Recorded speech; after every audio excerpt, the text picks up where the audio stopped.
আজ 5 বছর পর দেশে এলাম। কাউকে কিছু জানাইনি যে আজকে আমি আসব। আসলে গত সপ্তাহে আমার গ্র্যাজুয়েশন কমপ্লিট হয়েছে আর ভিসা কাল হাতে পেয়েছি, তাই সবাইকে সারপ্রাইজ দিব বলে আর জানিয়ে আসিনি। কিছুক্ষণ আগে দেশের মাটিতে পা রাখলাম, তাও আবার 5 বছর পর। মাটির গন্ধে মন প্রাণ জুড়িয়ে গেল। মনটা খুব ছটফট করছে বাবা মাকে দেখার জন্য। তাই আর এয়ারপোর্টে দেরি না করে বাসার উদ্দেশ্যে রওনা হলাম। যেতে 2 ঘন্টা সময় লাগবে। আমি ওমর ফারুক ফাহিম, ওরফে ফাহিম শেখ। পরিবারে আমি, বাবা আর মা। আপুর বিয়ে হয়ে গেছে, তাই সেটা অন্য হিসাব। আর গল্পের নাম অনুযায়ী আমার আরেকটা ছোট ভাই আছে। শুধু গল্পেই আছে, বাস্তবে নেই। আপনাদের পরিচয় দিতে দিতে বাসায় চলে এলাম। ভাড়া মিটিয়ে বাসার দরজায় কলিং বেল দিলাম। তখন একটা ছেলে এসে দরজা খুলে দিল। বয়স 10 বছর হবে হয়তো। বুঝতে বাকি রইল না এটাই আমার ছোট ভাই। আমাকে দেখে বলল, জি, কাকে চাই বলুন। আসলে ফোনে কখনো ওর সাথে কথা হয়নি, তাই চিনতে পারছে না। কিরে মোটু, এখন দেখি আগের থেকে আরো মোটা হয়ে গেছিস। আমি ওকে মোটু বলেই ডাকতাম। আমাকে মোটো বলতেছেন কেন? আর কে আপনি? কাকে চাই? মা, মা দেখো তো কে এসেছে আর আমাকে মোটো বলতেছে। কি হয়েছে? ষাঁড়ের মতো চেঁচাচ্ছিস কেন? আর এখন কে আসবে, তাও এই ভর দুপুর বেলা? ওই মোটু, আমি তোর বড় ভাই ফাহিম। কি, তুমি আমার বড় ভাই? কিন্তু ভাইয়া তো বিদেশে। মা দেখে যাও, ইনি বলছেন ইনি নাকি ফাহিম ভাইয়া। কি আবল তাবল বলতেছিস? তোর ভাই আসলেও তো আমাদের না জানালেও তোর আপুকে জানাবেই। ওই মোটু, আর কতক্ষণ দরজায় দাঁড় করিয়ে রাখবি? দে ভাই, ভিতরে যাই। এমনিতে সারা রাত প্লেনে জার্নি করলাম, তারপর 2 ঘন্টা জার্নি করে বাসায় আসলাম। আসলে তুমি ফাহিম ভাইয়া তো? ধুর চাপ তো। আর বল, মা কোথায় আছে? মা রান্নাঘরে আছে। আমি ভিতরে গিয়ে ডাইনিং রুমে ব্যাগ রেখে গেলাম রান্নাঘরে। গিয়ে পিছন থেকে মায়ের চোখ দুটা হাত দিয়ে ধরে ফেললাম। এই কে কে আমার চোখ ধরেছে? দেখি বলো তো, কে হতে পারে? আর কে হবে? আমার সেই দুষ্টু বাদর ফোলা ছাড়া কে হবে? আমি চোখ ছেড়ে দিয়ে বললাম, তুমি কিভাবে বুঝলে যে আমি? আমি তোর মা, আমি না বুঝলে কে বুঝবে? তা এভাবে কাউকে কিছু না জানিয়ে আসলি যে? লাস্ট সপ্তাহে গ্র্যাজুয়েশন কমপ্লিট হয়ে তাই চলে এলাম, আর সারপ্রাইজ দিব বলে কাউকে জানাইনি। আচ্ছা যা, গিয়ে ফ্রেশ হয়ে খেতে আয়, আমি খাবার রেডি করছি। আর তোর বাবাকে কল করে আসতে বলছি। আচ্ছা বলে ফ্রেশ হতে চলে গেলাম। ফ্রেশ হয়ে খাবার টেবিলে চলে এলাম। এসে দেখি বাবাও চলে এসেছে। আমাকে দেখে বাবা বলল, তা সায়েন্টিস্ট দেশেই কি গবেষণা করবেন নাকি আবার আমেরিকা চলে যাবেন? এটা কি হচ্ছে? আসতে না আসতেই যাবার কথা বলতেছো? আরে এমনিতেই বলতেছিলাম। আমেরিকার একটা গবেষণাগার থেকে অ্যাপয়েন্টমেন্ট এসেছে, ভাবতেছি কি করা যায়। তা বাবা, এখন তোমার শরীরটা কেমন আছে? এতদিন ভালো ছিলাম না, এখন তুই চলে এসেছিস, তাই তোকে দেখে আগের চেয়ে ভালো হয়ে গেছি। তুই কেমন আছিস তা না বলেই আগে কাজের কথা জিজ্ঞাসা করে ফেললাম। আরে এটা তেমন কিছুই না। ভাবতেছিলাম বিকেলে একটু বের হব, কারণ অনেক বছর পর দেশে এলাম, তাই নিজের এলাকাটাকে আবার নতুন করে দেখব। আজকে না, কালকে যেও সকালে। আজকে এমনিতে অনেক জার্নি করে এসেছো। আচ্ছা ঠিক আছে। কথা বলতে বলতে দুপুরের খাবার শেষ। তারপর বিছানা ছেড়ে উঠে ফ্রেশ হয়ে নিচে নামলাম। তখন মা এসে নাস্তা করতে দিল। তখন শিওর হলাম যে এখন সন্ধ্যা। তারপর নাস্তা করে বের হলাম। অনেক বছর পর সেই চিরচেনা শহরে বের হলাম। এখানের অনেক কিছুই পরিবর্তন হয়েছে। আমার ছোটবেলার অনেক বন্ধুরা এখনো এখানেই থাকে, কিন্তু শহরের অনেক পরিবর্তন হওয়ায় তাদের ঠিকানা খুঁজে পাচ্ছি না।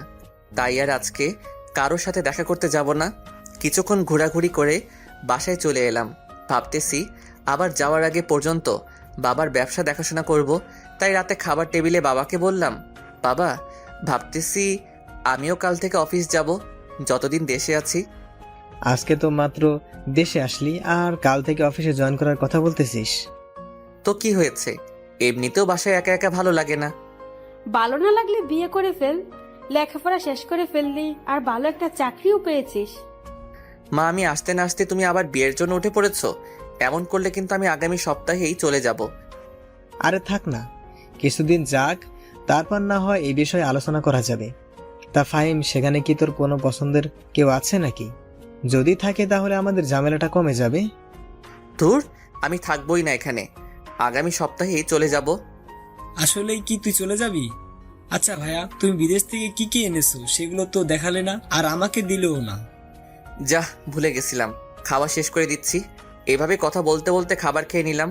তারপর সবাইকে বললাম আমার রুমে আসতে। সবাই আসার পর সবাইকে তাদের জন্য আনা উপহার বুঝিয়ে দিলাম। মোটু তো খুশিতে লাফাতে শুরু করে দিল। তারপর ঘুমের জগতে হারিয়ে গেলাম। সকালে ফ্রেশ হয়ে নাস্তা করে রেডি হয়ে নিলাম। তারপর অফিসের জন্য বের হব এমন সময় মোটু এসে বলল যে যাওয়ার সময় তাকে স্কুলে নামিয়ে দিয়ে যেতে, আর বাবা নাকি আজকে আগেই চলে গেছে। কি আর করার, আকিবকে নিয়ে চললাম।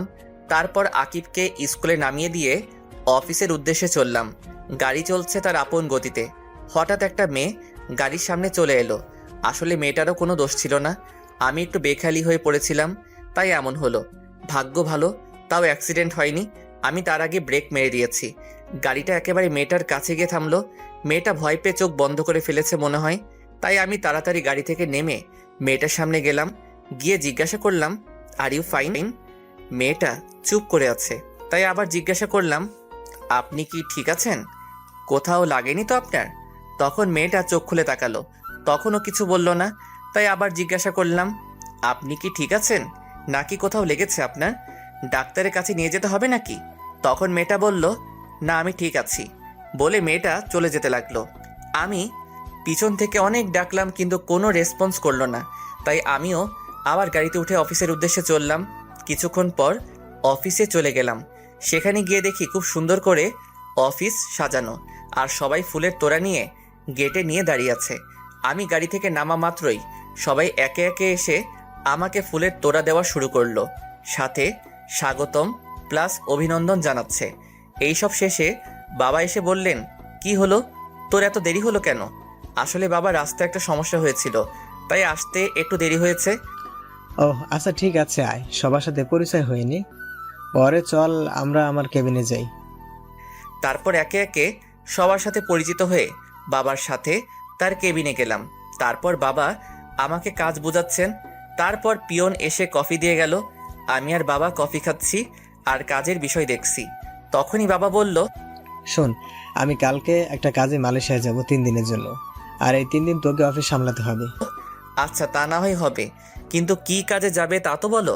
আর এই 3 দিন কোনো মিটিং কি আছে নাকি? অফিসের কাজে যাব, আর কালকে 3টায় মিটিং আছে, আর বাকি সব তোকে ম্যানেজার বুঝিয়ে দিবে। আর বিটিকে উনি তোর সাথেই থাকবেন।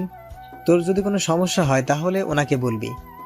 এইভাবে বাবা ছেলে কাজের ব্যাপারে কথা বলতে বলতে লাঞ্চের টাইম হয়ে গেল। তাই ক্যান্টিনে গিয়ে লাঞ্চ করে নিলাম। আমাদের ক্যান্টিনে দেখে সবাই অবাক হয়ে গেল। আসলে বাবা বলেছিল রেস্টুরেন্টে গিয়ে লাঞ্চ করতে, কিন্তু আমি বললাম ক্যান্টিনে যেতে। আমার সাধারণ মানুষের মতো চলাফেরা করতেই ভালো লাগে। তাই সবাইকে বললাম, কি হলো, আপনারা লাঞ্চ করা বন্ধ করে দিলেন কেন? সবাই যার যার মতো লাঞ্চ করে কাজে যান। আসলে স্যার, আপনি আমাদের সাথে ক্যান্টিনে বসে খাবেন, তাই একটু অবাক হলাম। অবাক হবার কিছুই নেই, আমিও আপনাদের মতোই একজন মানুষ। তাই সবাই নিজেদের মতো লাঞ্চ করে নিজেদের কাজে ফিরে যান। তারপর বাবা আর আমি লাঞ্চ করে কেবিনে চলে গেলাম। তারপর আবার কাজ করা শুরু করলাম। কখন যে সন্ধ্যা হয়ে গেল তা বুঝতেই পারলাম না। হঠাৎ ফোনটা চিল্লানি শুরু করে দিল। তাই ফোন উঠাইলাম। উঠাইয়া দেখি মা কল দিয়েছে, তাই কল রিসিভ করলাম।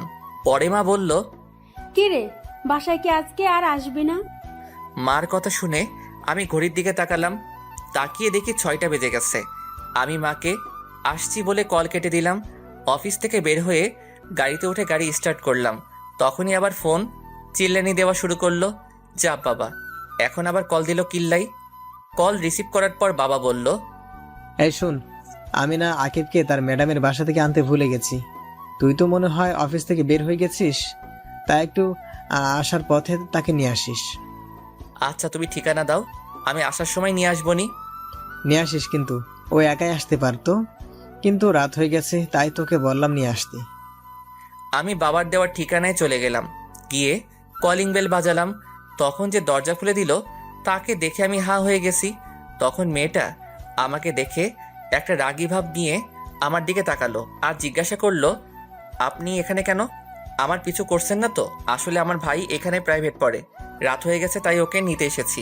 আপনিও মনে হয় এখানে পড়েন তাই না? মিথ্যা বলার জায়গা পান না। এখানে যে পড়ে তার কোনো বড় ভাই নাই। তাইলে কি ভুল ঠিকানায় চলে এলাম নাকি? হতে পারে, আবার হতে পারে আপনি আমার পিছু করছেন। তাই বাবাকে কল দিলাম। রিসিভ করলে আমি বললাম, বাবার ঠিকানা কি ঠিক দিয়েছো নাকি ভুল? ঠিকানা ভুল হবে কেন? ঠিকানা তো ঠিকই দিয়েছি। এখান থেকে তো বলতেছে যে এখানে যে পড়ে তার কোনো বড় ভাই নেই। আচ্ছা তুই ওকে কল দে, আমি কথা বলছি। পর মেয়েটার হাতে মোবাইলটা দিলাম। বাবা জানি মেয়েটাকে কি বলল। কথা শেষ করে মেয়েটা আমাকে বলল ভিতরে গিয়ে বসতে। আমি ভিতরে গিয়ে বসলাম। তখন একজন মহিলা আর একজন বয়স্ক লোক এলো। বয়স ৪৫ বছর হবে মনে হয়। সম্ভবত ইনারা এই মেয়ের বাবা মা। তাই আমি ওনাদের সালাম দিল। তারপর তাদের সাথে কথা বলতেছিলাম। তখনই মেয়েটা আমাকে এনে নাস্তা দিল আর বলল, আপনি নাস্তা করে নিন, হাকিবের আর কিছু পড়া বাকি আছে। আচ্ছা, আপনি ওর কেমন ভাই হন? জি আমি ওর চাচাতো ভাই। বলেই মুখটা মলিন করে ফেললো। কি জন্য করলো তা বুঝলাম না। তারপর মেয়েটা চলে গেল। প্রায় ৩০ মিনিট পর আকিব আর মেয়েটা বেরিয়ে আসলো, কিন্তু তার ম্যাডামকে তো দেখলাম না। তারপর আকিবকে নিয়ে বেরিয়ে আসলাম। আকিবকে জিজ্ঞাসা করলাম, কিরে মোটু, তুই আর ওই মেয়েটাই কি পড়িস নাকি তোদের ম্যাডামের কাছে? তুমি মেয়ে পেলে কোথায়? কেন, তোর সাথে যে মেয়েটা বের হলো ওইটাই তো তোর সাথে পড়ে। ওইটা? আরে ওইটা হচ্ছে আমার ম্যাডাম। ও, ওইটা তোর ম্যাডাম? হ্যাঁ, কিন্তু কেন? কিছু না, এমনি জিজ্ঞাসা করলাম আর কি। তারপর দুই ভাই আরো অনেক কথা বলতে বলতে বাসায় চলে আসলাম। পরে রুমে গিয়ে ফ্রেশ হয়ে নিলাম। তারপর মায়ের কাছে চলে গেলাম। মাকে গিয়ে বললাম, মা একটা কথা বলবো। বল, কি বলবি? আচ্ছা মা, অধরারা কি এখনো আগের বাসায় থাকে নাকি? না, ওরা এখন আর আগের জায়গায় থাকে না। তুই চলে যাবার কিছুদিন পরেই তারা অন্য জায়গায় চলে গেছে। কিন্তু হঠাৎ তুই তাদের কথা জিজ্ঞাসা করছিস কেন? না, এমনি বলছিলাম। সেই কবে যে তাকে দেখেছিলাম, এখনো মনে হয় আগের থেকে অনেক সুন্দর আর কিউট হয়েছে হয়তো। হতে পারে, কিন্তু তুই এসব বলতেছিস কেন? তুই কি ওকে পছন্দ করতি নাকি? আর করলেও লাভ নাই। কেন? ওর বাবা মা 1 বছর আগে মারা যায়। এখন সে তার মামার বাসায় থাকে। আর গত বছর তার বিয়ে হয়ে গেছে শুনেছি। কথাটা শুনে মনটা খারাপ হয়ে গেল। তাও মাকে বুঝতে না দিয়ে জিজ্ঞাসা করলাম, আচ্ছা বাবা কোথায়? রুমে আছে। কালকে নাকি বিদেশে যেতে হবে মিটিং এর কাজে। বসে বসে তাই দেখতেছে। আচ্ছা বলে রুমে এসে পড়লাম। রুমে এসে বসলাম, তখন একটা মেইল এলো। মেইলটা দেখে অবাক হয়ে গেলাম, কারণ আমাদের একটা এক্সপেরিমেন্ট করার কথা ছিল, আর সেইটা আগামী মাসের 7 তারিখে শুরু করার কথা ছিল, কিন্তু সেটা নাকি আগামী সপ্তাহেই শুরু হবে। শিওর হওয়ার জন্য সিয়ামকে কল দিলাম। সিয়াম আমার classmate. Hello, who are you? Hi Siam, it's me Fahim. Oh, how are you, dost? Would you received any mail from SST tab? Yup, just I received a mail from lab. Our experiment will be start on 20 December. So when you are come back USA? I will be back next Friday. Okay? See you soon, USA. Okay, bye. See you soon. তারপর call কেটে দিয়ে বাবার কাছে গিয়ে বললাম, বাবা আসবো? আয়, কিছু বলবি নাকি? আসলে ইউএসএ থেকে মেইল এসেছে, তাই আমাকে শুক্রবার আবার ফিরে যেতে হবে। তার মানে তুই শুক্রবারই চলে যাবি? হ্যাঁ, শুক্রবারই যেতে হবে। তা না হয় বুঝলাম, কিন্তু গেলে আসবি কবে? যতদিন না কাজ শেষ হয় ততদিন আসতে পারবো না। ও, তাহলে আরো 4 দিন বাকি আছে, তারপরে তুই চলে যাবি। কে চলে যাবে 4 দিন পরে? ফাহিম ইউএসএ থেকে মেইল এসেছে, তাই তাকে কাজের জন্য শুক্রবারই চলে যেতে হবে। তা বাবা, এবার গেলে আসবি কবে? সেটা বলা যাবে না। যতদিন না কাজ শেষ হয় ততদিন দেশে ফেরা যাবে না। ওহো, তাহলে তো তোকে যেতেই হবে। তারপর আবার রুমে চলে গেলাম। কিছুক্ষণ পর মা এসে খাবারের জন্য ডেকে গেল। সবাই একসাথে রাতের খাবার খেয়ে নিলাম। পরে রুমে এসে দিলাম এক ঘুম।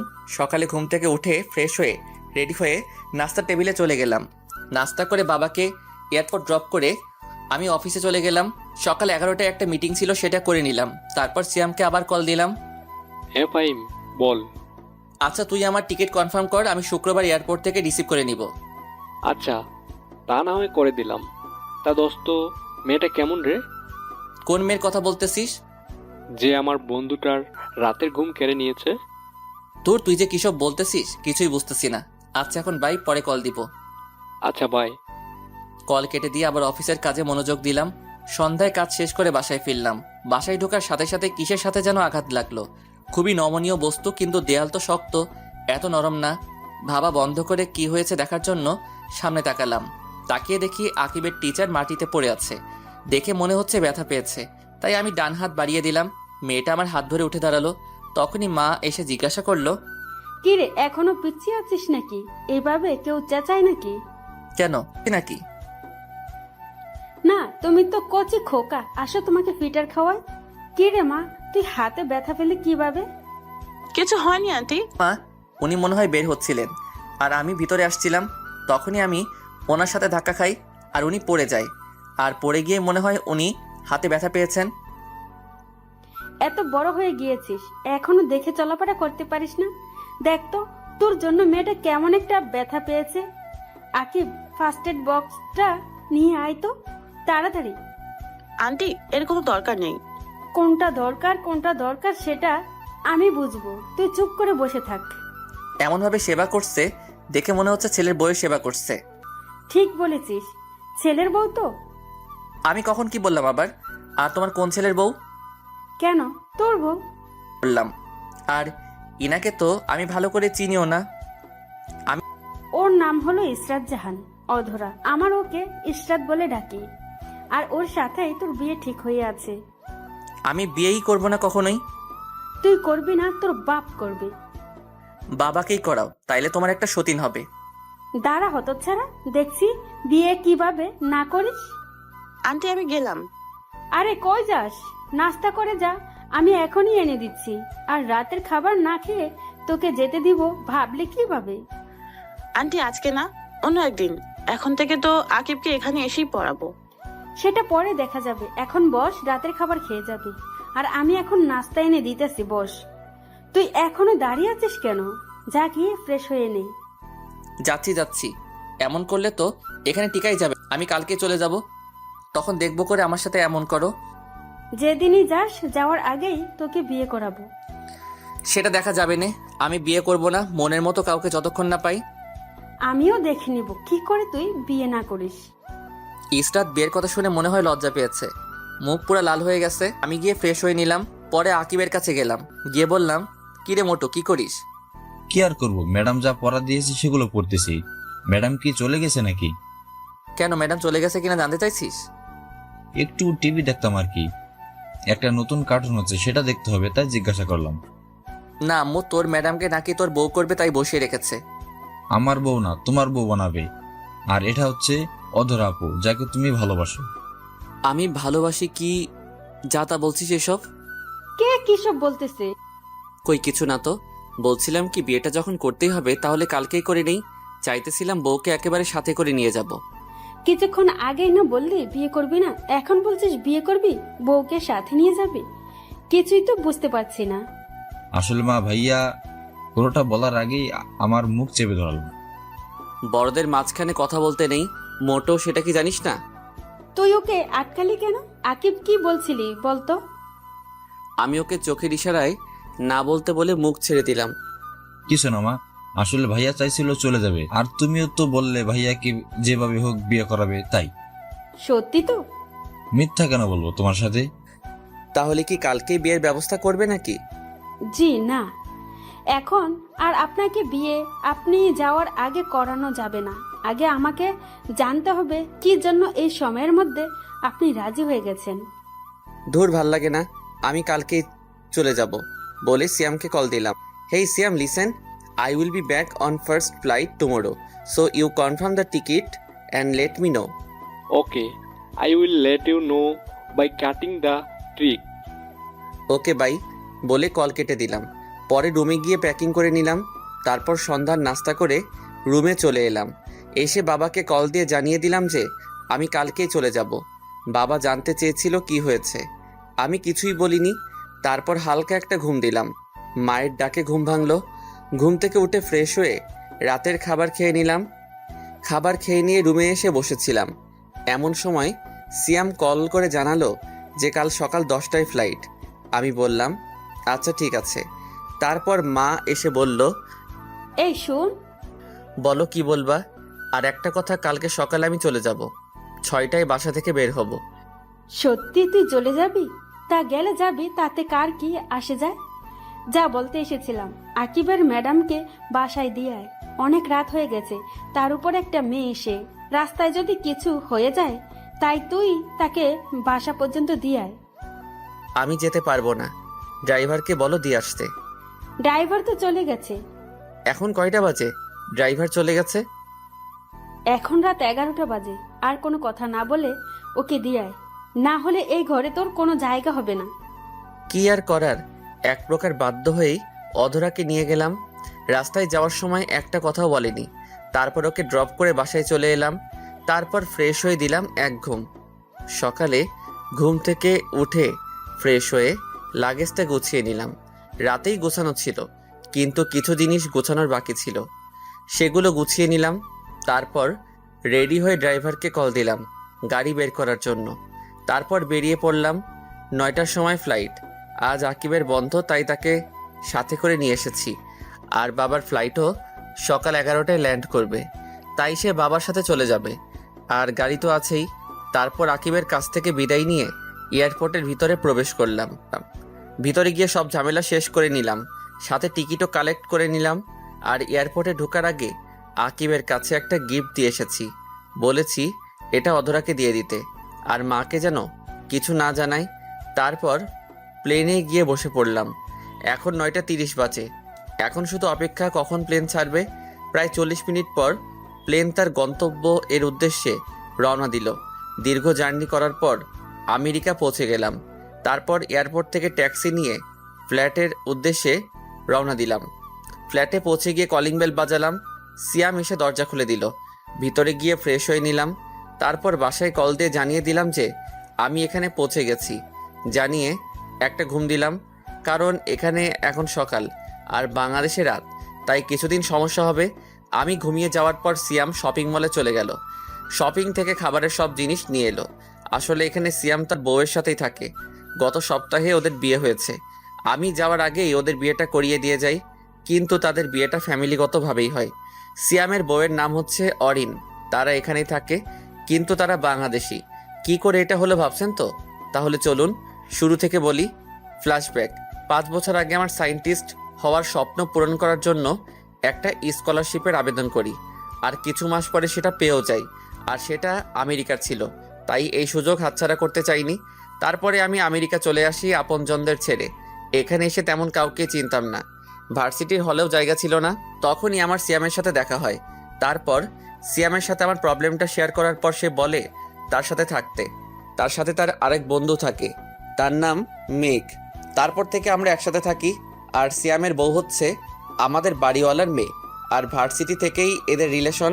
আর আমাদের বাড়িওয়ালা আমাকে খুব পছন্দ করত, তাই আমার সাথে অরিনের বিয়ে দিতে চেয়েছিল, কিন্তু আমি মানা করে দেই। কারণ ভালো একজনকেই বাসা যায়, অনেকজনকে নয়। অনেকজনকে ভালোবাসাটা ভালোবাসা নয়, সেটা হচ্ছে চোখের মোহ বা টাইম পাস। আর আমি অধরাকে ভালোবাসতাম, তাই বাড়িওয়ালাকে মানা করে দিয়েছিলাম।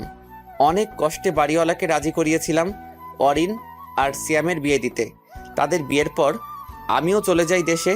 তারপর সেদিন মা যখন বলল যে অধরার বিয়ে হয়ে গেছে, তখন খুব কষ্ট হয়েছিল, কিন্তু আকিবের কাছ থেকে জেনে পরে আবার খুশিতে নাচতে মন চাচ্ছিল। আর বাকিটা তো আপনারা জানেনই। সিয়াম মার্কেট থেকে আসার পর অরিন গিয়ে রান্না করলো, আমিও গিয়ে গোসল করে নিলাম। তারপর সবাই একসাথে লাঞ্চ করে নিলাম। বিকেলে সবাই মিলে অনেকক্ষণ আড্ডা দিলাম। পরে সন্ধ্যায় আমি, সিয়াম আর মেঘ ঘুরতে বের হলাম। রাতের আমেরিকা দেখতে খুবই চমৎকার। এর উপরে রাগ দেখিয়ে তো চলে এলাম। এখন আর ভালো লাগছে না। বাইরে ঘোরাঘুরি করে রাত 10টায় বাসায় এলাম। এসে ফ্রেশ হয়ে নিলাম। তারপর রাতের খাবার খেলাম। আঙ্কেল আন্টির সাথে কিছুক্ষণ আড্ডা দিয়ে ঘুমাতে চলে গেলাম। ঘুমানোর আগে কল দিয়ে বাবা মায়ের সাথে কথা বললাম। পরে আকিবকে জিজ্ঞাসা করলাম, কিরে মোটু, কেমন আছিস? জি আমি ভালো আছি ভাইয়া, তুমি কেমন আছো? আলহামদুলিল্লাহ, আমিও ভালো আছি। তা আজকে কি তোর ম্যাডামের কাছে পড়তে গিয়েছিলি নাকি? হ্যাঁ ভাইয়া গিয়েছিলাম, আর সেটাও দিয়ে এসেছি, কিন্তু সেটাতে কি এমন আছে যা আমাকে দেখতে দিলে না? কালকে পড়তে গেলেই দেখতে পাবি। আচ্ছা এখন রাখি, ঘুমাবো। সকালে উঠে কল দিবনি। এখন ঘুমাবে কেন? এখন তো সকাল। ওরে গাধা, এটা আমেরিকা। বাংলাদেশে সকাল হলে এখানে রাত, আর এখানে সকাল হলে বাংলাদেশে রাত। তুই কি তোদের সমাজ বই পড়িসনি নাকি? ও আচ্ছা ভাই। তারপর ফোন রেখে দিলাম এক ঘুম। হঠাৎ ফোনের চিল্লানির আওয়াজে ঘুমটা ভেঙে গেল। দূর শালা, এখন আবার কে ফোন দিল? মাত্র ঘুমাইলাম। বিরক্তি বোধ নিয়ে ফোনের দিকে তাকিয়ে দেখি বাংলাদেশের নাম্বার, কিন্তু এটা তো বাবা মা বা আপুর নাম্বার না। এইসব ভাবিতে ভাবিতে কলটা কাটিয়া গেল। আবার কল আসায় ভাবনার জগৎ থেকে বেরিয়ে এসে কল রিসিভ করলাম। কল রিসিভ করে আমি, আসসালামু আলাইকুম, কে বলছেন? ওয়ালাইকুম আসসালাম। লেখক সাহেব কেমন আছেন? জি আলহামদুলিল্লাহ ভালো, কিন্তু আপনি কে? কি করতেছেন এখন? আগে বলুন তো আপনি কে, কারণ বাংলাদেশে আমার নাম্বার আমার বাবা মা ছাড়া আর কেউ জানে না, কিন্তু আপনি পেলেন কোথায়? আস্তে আস্তে সব জানতে পারবেন। আমি কত শেষ করার আগেই কলটা কেটে দিল। আমিও আবার দিলাম আরেক ঘুম। আবার ঘুমটা ভেঙে গেল সিয়ামের ডাকাডাকির কারণে। তাই ঘুম থেকে উঠে ওকে দিলাম কিছুক্ষণ উত্তম মধ্যম দোলাই, কিন্তু মেঘকে দেখতে পেলাম না। সিয়ামকে জিজ্ঞাসা করে জানতে পারি ও নাকি ভার্সিটি গেছে, কিন্তু ও তো আমাদের সাথেই ডিগ্রি নিয়েছে। আরে তুই বুঝতে পারিসনি ও কেন গিয়েছে? কেন? দূর বেটা, এই 2 দিনেই ভুলে গেলি? ম্যাক লুচ্চামি করতে ভার্সিটিতে গিয়েছে। শালায় এখনো ভালো হয়নি, এখনো সেই লুচ্চামি করে। এই লুচ্চামি করতে গিয়ে যে মেয়ে কত মেয়ের হাতে মাইর খাইছে তা হিসাবের বাহিরে। এরই মধ্যে আগমন অরিনের। এসে আমাকে জিজ্ঞাসা করলো, ভাইয়া কার কথা বলছেন? কে মেয়েদের হাতে মার খেয়েছে? কে আবার? তোমার গুণধর স্বামী। ভাইয়া সত্যি বলছেন তো নাকি? অরিন, তুই আমার ছোট বোনের মতো। আমি তোকে মিথ্যা বলবো এটা তুই ভাবতে পারলি কি করে? বুঝতে পারছি তোরা কেউ আমাকে দেখতে পারিস না, তাই আমি ঠিক করেছি আমি এখান থেকে চলে যাব। আমার বলা শেষ করে তাকিয়ে দেখি অরিন সিয়ামকে মারা শুরু করে দেয়, আর সাথে কান্না করতে করতে বলছে, আমি তোকে এত ভালোবাসি আর তুই অন্য মেয়েদের পিছনে ঘুরিস কেন? এখন কি আমাকে আর ভালো লাগে না? আরে ফাহিম, এইগুলো মজা করে বলেছে, আমি এমন কিছুই করি নাই। তাদের এই রোমান্টিক ঘটনা দেখে বললাম, এই তোরা এভাবেই থাক। বলেই আমি কিছু ছবি তুলে নিলাম। এইসবের মানে কি ভাইয়া? আসলে আরেকবার পরীক্ষা করে দেখে নিলাম যে তোমাদের দুইজনের ভালোবাসা একই রকম আছে কিনা। তাই বলে তুই এটা করবি? তারা দেখাচ্ছি মজা বলেই সিয়াম উঠলো আমাকে তাড়া করার জন্য, কিন্তু আমাকে আর কে পায়, এক দৌড় দিয়ে বেরিয়ে আসলাম। তারপর বেরিয়ে পড়লাম এক বিপদে। দৌড়েতে চলে এলাম কিন্তু গাড়ির চাবি তো আনিনি, তাই আবার ফিরে গিয়ে চাবি নিয়ে এলাম। তারপর গাড়িতে উঠে গাড়ি স্টার্ট দিলাম। পরে কিছুক্ষণ ঘোরার উদ্দেশ্যে বাসা থেকে বের হলাম। কিছু দূর যাওয়ার পর দেখি রাকিবা দাঁড়িয়ে আছে, তাই তাকে দেখে গাড়ি দাঁড় করালাম। রাকিবা হচ্ছে আমার ফ্রেন্ডের বোন। ফ্রেন্ডের সাথে পরে পরিচয় করিয়ে দিবনি। তারপর গাড়ি থেকে রাকিবার কাছে গিয়ে জিজ্ঞাসা করলাম, হেই রাকিবা, কেমন আছো? আরে তুমি এখানে? আমি ভালো আছি। তা ফিরলে কবে? এই তো গতকাল রাতে। তা এখানে কি করো? এই তো একটু বের হচ্ছিলাম, এখন বাসা যাব। তা এত তাড়াতাড়ি ফিরে আসলে যে? এখানে একটা কাজ পড়েছে তাই চলে এসেছি। তা এখানেই থাকার চিন্তা করেছো নাকি? না, এখানে থাকার কোনো প্ল্যান নাই। 6 মাসের একটা কাজ আছে, সেটা শেষ হলেই চলে যাব। তা বিয়ে করবে না নাকি সারা জীবন সিঙ্গেলই থাকবা? করবো বলতে বিয়ে তো করেই ফেলেছি আরো 5 বছর আগে। মানে? আপনারা বুঝতে পারেন নাই, সেটা আমি না বলে বুঝবেন কি করে? তাহলে চলুন বলি।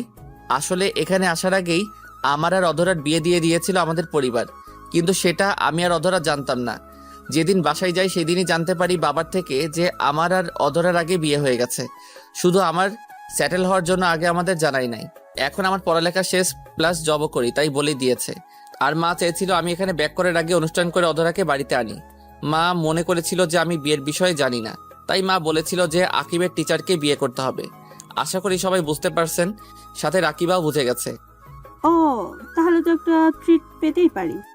তা তো দিবই, কিন্তু আজকে না, কালকে। আর চলো এখন তোমাকে তোমার বাসায় নামিয়ে দিয়ে আসি। তারপর রাকিবাকে তার বাসায় নামিয়ে দিয়ে এলাম। পরে সারাদিন ঘোরাঘুরি করে রাতে রেস্টুরেন্টে খেয়ে বাসায় আসলাম। তারপর দিলাম এক ঘুম। সকালে ফোনের আওয়াজে ঘুমটা ভেঙে গেল। ফোনের স্ক্রিনে তাকিয়ে দেখি মা কল দিয়েছে, তাই কলটা রিসিভ করলাম। কি রে, সেখানে গিয়ে কি ভুলে গেলি নাকি? তোমাদের ভুলবো কি করে বলো তো? না, মনে হলো তো তাই বললাম। আর তা কেমন আছিস? আলহামদুলিল্লাহ ভালো আছি, তুমি কেমন আছো? আমিও ভালো আছি। বাবা আর আকিব কেমন আছে? তারাও ভালো আছে, কিন্তু তুই যে এভাবে চলে যাবি বুঝতে পারিনি। এখানে এলি কিন্তু 1 সপ্তাহ থাকলি না। মা, বোঝার চেষ্টা করো আমি একজন বিজ্ঞানী, আর আমার যে কোনো সময় যে কোনো জিনিস আবিষ্কার করার জন্য ডাক আসতে পারে। যখন ডাক আসবে আমাকে তখনই চলে যেতে হবে। তা বুঝলাম, কিন্তু খাওয়া দাওয়া ঠিক মতো করবি কিন্তু। আচ্ছা মা, ঠিক আছে, এখন রাখি, বাই। আচ্ছা ঠিক আছে, বাই। তারপর ফ্রেশ হয়ে নিলাম।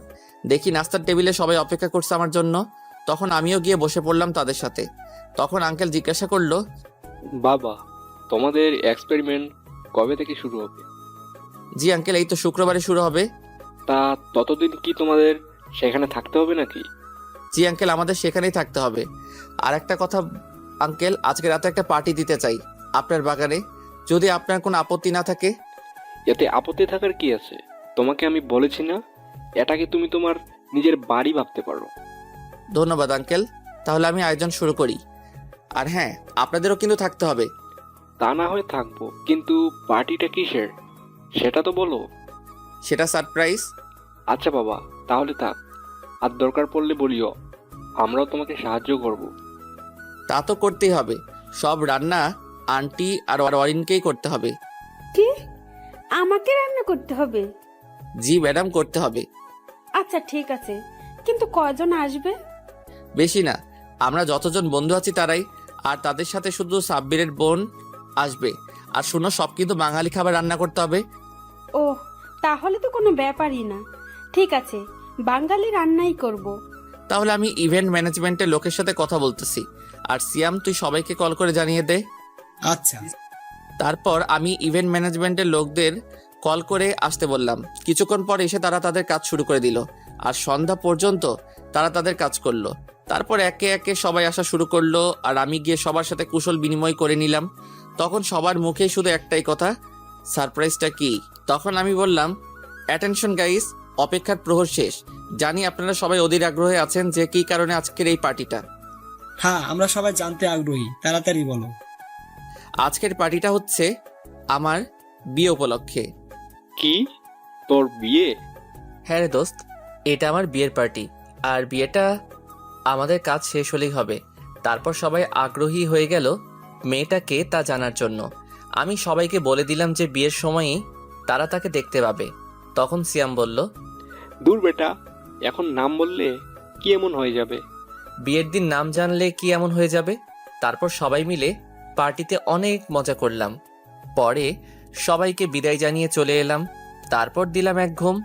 সকালে ঘুম থেকে উঠে বাসায় কল দিলাম, কারণ গতকাল রাতে পার্টির জন্য কল দেওয়া হয়নি, তাই এখন দিলাম। হ্যালো মা, কেমন আছো? ভালো আছি, তুই কেমন আছিস? আলহামদুলিল্লাহ ভালো আছি। কি করো? এই তো 10টা বাজে, এখন ডিনার করব। তাহলে তোমরা ডিনার করে নাও। আচ্ছা বাই। কল কেটে গিয়ে ফ্রেশ হয়ে নিলাম। সকালে নাস্তা করতে যাব এমন সময় কল এলো। ফোনটা হাতে নিয়ে দেখি সেই অপরিচিতা মেয়ে, তাই কলটা রিসিভ করলাম না। নাস্তা করতে চলে গেলাম। নাস্তা করে এসে দেখি 20টা মিসড কল। চেক করে দেখি সবগুলোই ওই অপরিচিতা মেয়েটা দিয়েছে। দেখতে দেখতে আবার মেয়েটা কল দিল, তাই রিসিভ করলাম। তখন মেয়েটা বলল, ওই, আপনি নিজেকে কি মনে করেন? হ্যাঁ, আমি নিজেকে অনেক কিছুই মনে করি, কিন্তু আপনি কান্না করছেন কেন? জানেন আমি কতটা চিন্তা করছিলাম, আপনি কল ধরছিলেন না বলে। আপনি কেন আমার জন্য চিন্তা করবেন? টুট টুট টুট। কলটা কেটে দিল কোনো উত্তর না দিয়ে। চিন্তায় পড়ে গেলাম, কে এই মেয়েটা আর কল করে কী সব বকলো। তখনই সিয়াম এসে বলল, ফাইম, চল ঘুরতে যাই। বিয়ের পরেও এখনো পর্যন্ত আমরা একদিনও ঘুরতে যাইনি। আজকে ভালো লাগছে না, আমি যাব না, তোরাই গিয়ে ঘুরে আয়। আমাদের সাথে চল, ঘুরলে তোর মন ভালো হয়ে যাবে। আমি আর অরিন নিচে অপেক্ষা করছি, 5 মিনিটের মধ্যে নিচে চলে আয়। বলে সিয়াম চলে গেল। আমিও বাধ্য হয়ে রেডি হয়ে নিচে চলে গেলাম। আমি গাড়ি চালাইনি, সিয়ামই ড্রাইভ করেছে, আর তার পাশের সিটে অরিন বসেছিল। তারপর সারাদিন আমরা বিভিন্ন জায়গায় ঘুরলাম। রাতে বাইরে থেকে খেয়ে এসেছিলাম, তাই ফ্রেশ হয়ে ঘুমিয়ে গেলাম। এভাবে দিন কাটতে লাগলো। সেদিনের পর থেকে মেয়েটা আর কল দেয়নি, আমিও সেটা নিয়ে মাথা ঘামাইনি। কিন্তু একটা জিনিস ভেবে অবাক হচ্ছি, আমি কল না ধরাই সেদিন কান্না করলো কিল্লাই। সিয়ামের ডাকে ভাবনার জগৎ থেকে বের হলাম। তারপর সিয়ামের সাথে শপিং করতে গেলাম।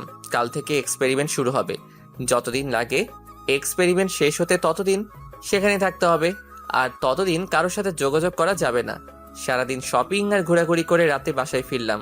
রাতের খাবার খাওয়ার আগে বাসায় কল দিয়ে সবার সাথে কথা বলে নিলাম, কারণ জানি না আবার কবে তাদের সাথে কথা বলতে পারবো। তাদের জানিয়ে দিলাম যে কাল থেকে আমার কাজ শুরু হবে। তারপর কথা শেষ করে খেয়ে দিলাম এক ঘুম। সকালে ঘুম থেকে উঠে ফ্রেশ হয়ে নিলাম। আজকে আমি খুব খুশি, আজকে আমি আমার কর্মজীবনে পা দিব। তারপর গিয়ে নাস্তা করে নিলাম।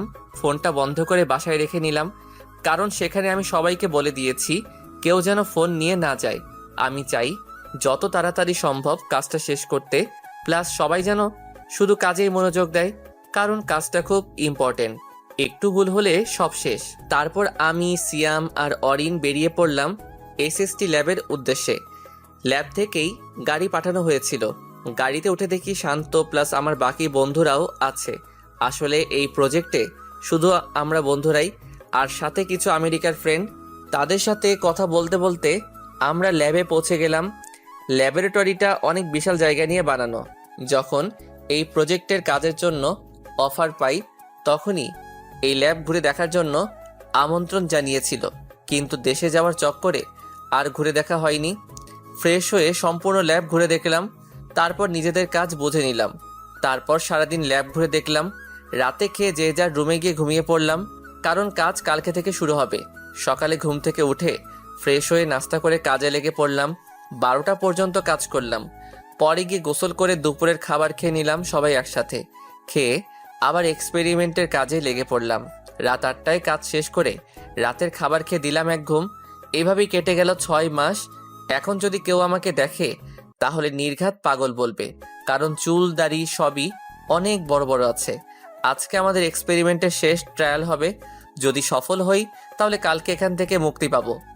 মিস্টার ফাইম, আপনার টিম মিলে যে নতুন আবিষ্কারটা করেছেন সেটা সফল হোক, সেটার আপনাদের আমি অভিনন্দন জানাচ্ছি। আর কালকে আমি একটা চুক্তিপত্র পাঠাবো যেটাতে লেখা আছে যে আপনি এই প্রজেক্টটা আপনাদের দেশের পাশাপাশি নিজের দেশেও ব্যবহার করতে পারবেন। বাংলাতেই বললাম। ধন্যবাদ স্যার, আপনার থেকে কথাটা শুনে খুবই খুশি হলাম। আপনি আমাদের দেশের জন্য ভাবছেন, সেই জন্য আমরা আপনার কাছে কৃতজ্ঞ। তারপর ওনার সাথে কথা শেষ করে প্রজেক্টের ফাইনাল টেস্ট করলাম এবং সফল হলাম। তারপর সেটা নিয়ে আমেরিকার প্রেসিডেন্টের উদ্দেশ্যে রওনা দিলাম। গিয়ে দেখি তিনি প্রেস মিটিংয়ের আয়োজন করেছেন, তাই আমি সেখানে না গিয়ে সিয়ামকে আর আমাদের ওখান থেকে আমেরিকান এক ফ্রেন্ডকে পাঠাই। তারা গিয়ে প্রেসিডেন্টের সাথে প্রেস মিটিংয়ে অ্যাটেন্ড করে। সেখানে কনফারেন্স কলে আমাদের দেশের প্রধানমন্ত্রীও ছিলেন। তখন প্রেসিডেন্টের সামনে প্রজেক্টের প্রেজেন্টেশন করে দেখালো সিয়াম। তখনই বাঁধলো এক বিপদ। প্রেসিডেন্ট ও প্রধানমন্ত্রী আমাকে খোঁজা শুরু করে দিল। তখন সিয়াম আমাকে বলতে এলো, আমি তাকে বলে দিলাম যে প্রেসিডেন্টকে বুঝিয়ে বলতে যে আমি প্রেস মিট শেষে ওনার সাথে দেখা করব, কারণ আমার এত পাবলিসিটির দরকার নাই। আমি সব সময় সাধারণভাবে চলাফেরা করতে চাই। প্রেস মিট শেষে আমরা সবাই গিয়ে ওনার সাথে দেখা করলাম। উনি খুবই রাগ করলেন যে আমি কেন মিটিংয়ে ওনার সাথে আসিনি কেন। আমি অনেক বুঝিয়ে বললাম, তাও ইনি কিছুতেই কিছু মানতে রাজি না। শেষ পর্যন্ত রাজি হলো, তাও ওনার বাসায় আজকে রাতে ডিনার করলে। তখন আমি বললাম, আসলে স্যার আমি চাইছিলাম আজকে দেশে ফিরে যেতে, তাই আপনার সাথে ডিনারে অ্যাটেন্ড করতে পারবো না।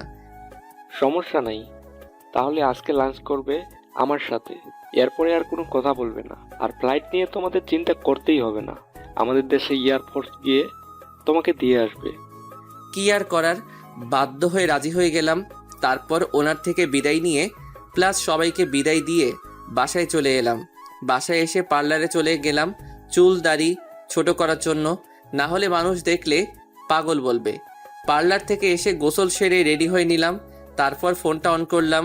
অন করে দেখে বাসা থেকে যতগুলো কল আসেনি, ওই মেয়ে তার থেকে বেশি কল দিয়েছে প্লাস মেসেজ দিয়েছে। দেখতে দেখতে বাবা কল দিল, আমিও কল রিসিভ করলাম। আসসালামু আলাইকুম বাবা, কেমন আছো? আর বাসার সবাই কেমন আছে? ওয়ালাইকুম আসসালাম, আলহামদুলিল্লাহ আমি ভালো আছি, আর বাসার সবাইও ভালো আছে। এইমাত্র নিউজে দেখলাম কংগ্রেস। আমি জানতাম তোরা পারবি। ধন্যবাদ, কিন্তু এখন কয়টা বাজে? এই তো রাত 1টা বাজে। এত রাত পর্যন্ত জেগে আছো কেন? মনে তো হচ্ছে প্রতিদিনই অনেক রাত পর্যন্ত জাগনা থাকো। এই না না, প্রতিদিন না, এই সপ্তাহখানিক ধরে। কারণ তুই তো বলছিলি যে 6 মাস পর তো এক্সপেরিমেন্ট শেষ হবে, তাই প্রতিদিন রাতে খবর দেখার জন্য জেগে থাকতাম। কবে যে নিউজে বলবে আমার ছেলেটার কাজ শেষ হবে, আর কবে আমার ছেলেটা দেশে ফিরবে। তা বাবা, দেশে কবে ফিরবি? এটা সারপ্রাইজ যে দেশে কবে ফিরবো। এখন গিয়ে চুপচাপ ঘুমিয়ে পড়ো। বয়স তো কম হলো না, বুঝো না কেন যে রাত জাগলে শরীর খারাপ হবে? আর ওষুধ ঠিকমতো খাচ্ছ তো? আচ্ছা ঠিক আছে, মনে থাকবে। ঔষধ না খেলে কি আমার রক্ষা আছে নাকি? তোমার সাথে এমনই হওয়া উচিত। ওকে বাই, পরে কথা বলবো, তুমি ঘুমাও। এখন আবার প্রেসিডেন্টের সাথে লাঞ্চ করতে যেতে হবে। আচ্ছা বাবা যা, আর শোন সাবধানে থাকবি। আমি আচ্ছা বলে কল কেটে দিলাম। হঠাৎ গাড়ির হর্নের শব্দ শুনতে পেলাম। বের হয়ে দেখি আমাদের নিতে গাড়ি পাঠিয়ে দিয়েছে। তারপর আমরা গিয়ে গাড়িতে উঠে বসলাম। গাড়ি চললো তার আপন গতিতে। কিছুক্ষণ পর আমরা প্রেসিডেন্টের বাংলোয় পৌঁছে গেলাম। সেখানে আমাদের ফুলের তোড়া দিয়ে আমন্ত্রণ জানানো হলো। তারপর সবাই একসাথে লাঞ্চ করে নিলাম। ও আপনাদের তো বলাই হয়নি, আমরা 10 জন মিলে টিম করে করে কাজ করেছিলাম প্রজেক্টটাতে। তারপর প্রেসিডেন্ট জানতে চাইলেন, তা ফাইম, সবাই তো বিয়ে করে ফেললো এখানে, শুধু তুমি ছাড়া। তা বিয়ে করার কি কোনো প্ল্যান নাই নাকি? সবে মাত্র তো নিজের কাজে জয়েন করলাম, তা ভাবছি এইবার দেশে গিয়ে বিয়ে করে নিব। আর আপনাকে কিন্তু আসতেই হবে। তুমি তো জানোই যে আমি একটা দেশের প্রেসিডেন্ট, আমার একটুও সময় নাই। আজকে অনেক কষ্ট করে সময় বের করে নিলাম তোমাদের সাথে লাঞ্চ করার জন্য। তবুও আমি যথাসাধ্য চেষ্টা করব। আরেকটা কথা, একা গেলে হবে না কিন্তু, পরিবারের সবাইকে নিয়ে যেতে হবে। আচ্ছা ঠিক আছে, এখন আমাকে উঠতে হবে। বিকালে আবার হোয়াইট হাউসে মিটিং আছে। তা তোমার কখন যাবে? এখান থেকে গিয়ে কিছু শপিং করব। রাতে দেখি 8টার কোনো ফ্লাইটে যাব। তা হচ্ছে না, আমি যেটা বলেছি সেটাই হবে। এয়ারপোর্টে তোমাদের জন্য হেলিকপ্টার রাখা থাকবে। তা তোমরা কয়জন যাবে? তাহলে 2টা হেলিকপ্টার পাঠিয়ে দিব। তাহলে আমি এখন উঠি, কেমন? ও, তোমাদের তো প্রজেক্টটার টাকাটা দেওয়াই হয়নি। এই নাও, এখানে 1 লাখ করে ডলার আছে। এটা তোমাদের বেতন। ওকে স্যার, তাহলে আমরা উঠি এখন। তারপর ওনার কাছ থেকে বিদায় নিয়ে চলে আসলাম। গাড়ি এসে আমাদের নামিয়ে দিয়ে গেল। গিয়ে ফ্রেশ হয়ে শুয়েছিলাম, তখনই আবির আসলো। এসে বলল, শোন, তুই তো বললি যে 3 জন যাব, কিন্তু আমি তো তোকে দেখতেছি। আর বাকি 2 জন কই? কেন তুই আর অরিন? সত্যি আমরা যাব নাকি তুই মজা করতেছিস? তুই না গেলে বিয়ের সব দিক কে দেখাশোনা করবে? এর জন্য আমাদের নিয়ে যাচ্ছিস? দূর শালা, এত সিরিয়াস হচ্ছিস কেন? যা গিয়ে রেডি হয়ে নে, শপিংয়ে যেতে হবে, হাতে সময় কম। রাত 8টায় আবার ফ্লাইট। আচ্ছা যাচ্ছি। আর শোন, অরিনকেও সাথে নিয়ে নিস, আমি তো আবার মেয়েদের কাপড় কিনতে পারবো না। আচ্ছা ঠিক আছে। কিছুক্ষণ পর আমরা 3 জনে বেরিয়ে পড়লাম শপিংয়ের উদ্দেশ্যে। শপিং করতে প্রায় ঘন্টা সময় লেগেছে। এখন 6:30 বাজে, তাই সুটকেস গুছিয়ে নিচ্ছি। যা কেনাকাটা করলাম সেগুলো একটাতে নিলাম, আর আমার কাপড় চোপড় একটাতে নিলাম। 7টায় বের হলাম এয়ারপোর্টের উদ্দেশ্যে, কারণ এখন রাস্তায় জ্যাম থাকতে পারে। 7:30-এ আমরা এয়ারপোর্টে পৌঁছে গেলাম। তারপর এয়ারপোর্টে ঝামেলা মিটিয়ে ভিতরে প্রবেশ করলাম। আমাদের লাগেজগুলো কুরিয়ারে দিয়ে দিলাম। তারপর এয়ারপোর্টের ভিতর একটা গাড়ি করে আমাদেরকে হেলিকপ্টার পর্যন্ত নিয়ে যাওয়া হলো। তারপর আমাদের জন্য রাখা হেলিকপ্টারগুলোতে আমরা উঠলাম। আমি একটাতে উঠলাম, আরেকটাতে আবির আর অরিন উঠেছিল। তারপর হেলিকপ্টার উড়াল দিল আমাদের নিয়ে। দীর্ঘ 18 ঘন্টা পর আমরা বাংলাদেশের মাটিতে নামলাম। তারপর পাইলটদের বিদায় দিয়ে এয়ারপোর্টে প্রবেশ করলাম। আমাদের লাগেজগুলো আগে এসে গিয়েছিল, তারপর সেগুলো কালেক্ট করে নিলাম। এয়ারপোর্টের কাজ সারতে আরও 1 ঘন্টা লেগে গেল। দুপুর হয়ে এসেছে এখানে। এয়ারপোর্ট থেকে বের হয়ে একটা গাড়ি নিলাম। গাড়ি নিয়ে বাসার উদ্দেশ্যে রওনা দিলাম। বাসায় যেতে 3 ঘন্টা লাগলো। ঢাকা শহরে এই জ্যাম একবার শুরু হলে শেষ হওয়ার নাম নেয় না, তাই যেতে এত সময় লাগলো। গাড়ির ভাড়া মিটিয়ে নিলাম। পরে কলিং বেল বাজালাম। মা এসে দরজা খুলে দিল। দরজা খোলার পর আমাকে দেখে এসে জড়িয়ে ধরলো। আমিও জড়িয়ে ধরে কান্না করে দিলাম। এই 6 মাসে একদিনও কথা বলতে পারিনি। তারপর মাকে আবির আর অরিনের সাথে আলাপ করিয়ে দিলাম। তারপর আমরা ভিতরে গেলাম, গিয়ে ফ্রেশ হয়ে নিলাম। রুমে গিয়ে আর আবিরদের গেস্ট রুমে দিয়ে আসলাম আর বললাম ফ্রেশ হয়ে নিতে। নিচে এসে মাকে জিজ্ঞাসা করলাম, মা আকিব কই? ওকে দেখছি না যে। ও ওর ম্যাডামের বাসায় গেছে পড়তে, এখনো আসে নাই। আর তার উপরে ওর ম্যাডামও নাকি অসুস্থ। ও আচ্ছা, তা বাবা কি ওকে নিয়ে ফিরবে নাকি আমি গিয়ে নিয়ে আসবো? যাবি বলতেছিস যখন যা, বাইকেও নিয়ে আয় আর নিজের বউকেও দেখে আয়। হাজার হোক কিছুদিন অসুস্থ ছিল বলে কথা। মা তুমি আবার শুরু করলে? তারপর অরিন আর আবিরকেও বললাম চলতে। তাদের নিয়ে চললাম আকিবকে আনার উদ্দেশ্যে। গাড়িতে ওঠার পর আবির জিজ্ঞাসা করলো, কি রে, আমরা এখন কোথায় যাচ্ছি রে? কে আনতে? সে কোথায় থাকে রে? বাবা মায়ের সাথেই থাকে, এখন তাকে প্রাইভেট থেকে আনতে যাচ্ছি। আরও একটা কারণ আছে সেখানে যাওয়ার, কিন্তু সেটা সারপ্রাইজ। ওকে, সারপ্রাইজ হলে আর কি করার। এখন তাহলে অপেক্ষাই করতে হবে। তারপর গাড়ি নিয়ে বেরিয়ে পড়লাম আকিবের ম্যাডামের বাসার উদ্দেশ্যে, মানে আমার হবু বউয়ের বাসার উদ্দেশ্যে। মিনিট 10 পরে আমরা আমাদের গন্তব্যে পৌঁছে গেলাম। গাড়ি থেকে নেমে সিঁড়ি বেয়ে 3 তলায় চলে গেলাম। গিয়ে কলিং বেল বাজালাম। যিনি দরজা খুলে দিল ওনাকে দেখে পরিচিত মনে হলো না, তাই জিজ্ঞাসা করলাম। তিনি জানালেন যে অধরারা নাকি গত মাসে এখান থেকে চলে গেছে। তারপর তাদের নিয়ে একটা রেস্টুরেন্টে গিয়ে বসলাম। পরে মাকে কল করে বললাম, মা, আকিবের টিচাররা কি বাসা চেঞ্জ করে ফেলেছে নাকি? তোকে বলতেই ভুলে গেছি, আসলে তুই তাড়াহুড়ো করে চলে গেলি তাই বলতে পারিনি। তারা এখন তোর বাবার অফিসের সামনে যে নীল ভবনটা আছে না, ওইটার 3 তলায় থাকে, আর ওদের ফ্লোর নাম্বার হচ্ছে 8। তারপর মায়ের দেওয়া ঠিকানায় চলে গেলাম। গিয়ে কলিং বেল বাজাইলাম। অধরার মামি এসে দরজা খুলে দিল। আমি ওনাকে সালাম দিলাম। সালামের জবাব নিয়ে তিনি আমাদের ভিতরে বসতে বললেন। আমরাও ভিতরে গিয়ে বসলাম, কিন্তু আর কাউকে তো দেখতে পাচ্ছি না। তখন আন্টিকে জিজ্ঞাসা করলাম, আচ্ছা আন্টি, আকিবের কি পড়া শেষ হয়ে গেছে নাকি? তার পড়া তো কখনই শেষ হয়ে গেছে, তুমি আসবে বলে তাকে বসিয়ে রাখা হয়েছে। মনে হয় ওর ম্যাডামের সাথে গল্প করতেছে। তা বাবা, তোমার আসতে লেট হলো যে?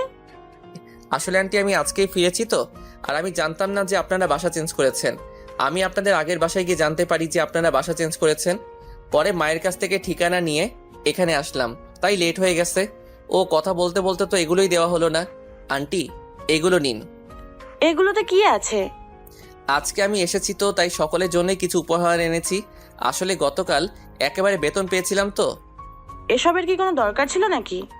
থাক না আন্টি, আমারও তো ইচ্ছে হতেই পারে। আচ্ছা আন্টি, আমি গিয়ে দেখি আকিব কি করতেছে। আচ্ছা যাও, আমি ওনাদের নাস্তা এনে দিচ্ছি। না আন্টি, এসবের কোনো দরকার নেই। তা বললে তো হবে না। প্রথমত তোমরা প্রথমবার আমাদের বাসায় এসেছো, দ্বিতীয়ত তোমরা ওর ফ্রেন্ড, তাই কোনো না শুনিব না বলেই আন্টি তাদের জন্য নাস্তা আনিতে চলে গেল। আমিও অধরার রুমের দিকে চলে গেলাম। দরজার কাছে পৌঁছাতেই শুনতে পেলাম আমাকে কি দিয়ে যেন কথা হচ্ছে ম্যাডাম আর ছাত্রের মধ্যে। রীতিমতো ঝগড়া লাগার উপক্রম। আমি তাদের এই তর্ক বিতর্ক দেখে হাসতে লাগলাম। পরে ভিতরে প্রবেশ করলাম। আমাকে দেখে দুজনেই অবাক। আমাকে দেখেই আকিব এসে জড়িয়ে ধরে বলল, ভাইয়া তুমি কখন এলে? এই তো মিনিট 10 হলো। তা তোর পড়া কি শেষ হয়েছে নাকি? হ্যাঁ, কিন্তু কেন? পড়া শেষ হলে বাহিরে যা, গিয়ে দেখ আমার ফ্রেন্ডরা বসে আছে, তাদের সাথে গিয়ে কথা বল। আমার কিছু কথা আছে তোর ম্যাডামের সাথে। আচ্ছা ভাইয়া বলে আকিব ব্যাগ নিয়ে বাইরে চলে গেল। এখন কেমন আছেন? শুনলাম আপনি নাকি অসুস্থ ছিলেন। আলহামদুলিল্লাহ ভালো আছি। তা আপনি দেশে কবে এলেন? এই তো আজকে দুপুরে আসলাম, এসেই এখানে এলাম। আচ্ছা চোখটা বন্ধ করুন তো, আপনার জন্য একটা উপহার আছে। চোখ বন্ধ করলে দেখবো কিভাবে? আরে বন্ধ করুনই না। তারপর অধরা চোখ বন্ধ করলে আমি তাকে তার জন্য আনা চেনটা তাকে পরিয়ে দিলাম। সাথে সাথেই ঠাস, অধরা আমাকে চড় মারলো। কিন্তু কেন মারলো? আপনার সাহস কি করে হয় আমাকে চেন পরানোর?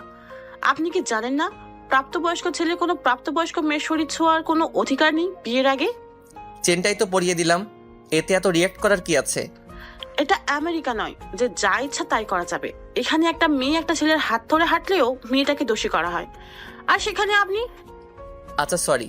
ততক্ষণে আবির, অরিন ও অধরার মামি এসে জিজ্ঞাসা করতে লাগলো, কিরে কি হয়েছে, এভাবে চেঁচাচ্ছিস কেন? আসলে আমি বলার আগেই অধরা বলল, কিছু হয়নি, আর আপনি এখন আসতে পারেন। তারপর সেখান থেকে চলে আসি। বের হয়ে আকিবকে বলি বাবাকে কল করে বলতে ড্রাইভারকে পাঠিয়ে দিতে ওদের নেওয়ার জন্য। বলে আমি গাড়ি নিয়ে সেখান থেকে সোজা নদীর পাড়ে চলে আসি। এদিকে আকিব বাবাকে কল করে গাড়ি পাঠাতে বললে বাবা বলেন, গাড়ি পাঠাবো কেন? ফাহিম না তোকে আনতে গেছে? বাবা ভাইয়া এসেছিল, তোমায় বাসায় এসে বলবো এখন তাড়াতাড়ি গাড়ি পাঠাও। আর সাথে ভাইয়ার বন্ধু ওনার বউ দাঁড়িয়ে আছে। আচ্ছা আমি গাড়ি পাঠিয়ে দিচ্ছি। আর তোর ভাই কোথায় যাচ্ছে, কিছু কি বলে গেছে নাকি? না, কিছুই বলে যায়নি। আচ্ছা বলে কল কেটে দিলেন। তারপর ড্রাইভারকে বলে দেন আকিবকে নিয়ে আসতে। এদিকে আমি নদীর পাড়ে এসে একটা বেঞ্চিতে বসে পড়ালাম। খুব খারাপ লাগছিল। কি এমন করেছিলাম যার জন্য আমাকে এইভাবে আমার বন্ধু ও তার বউয়ের সামনে এভাবে অপমান করলো?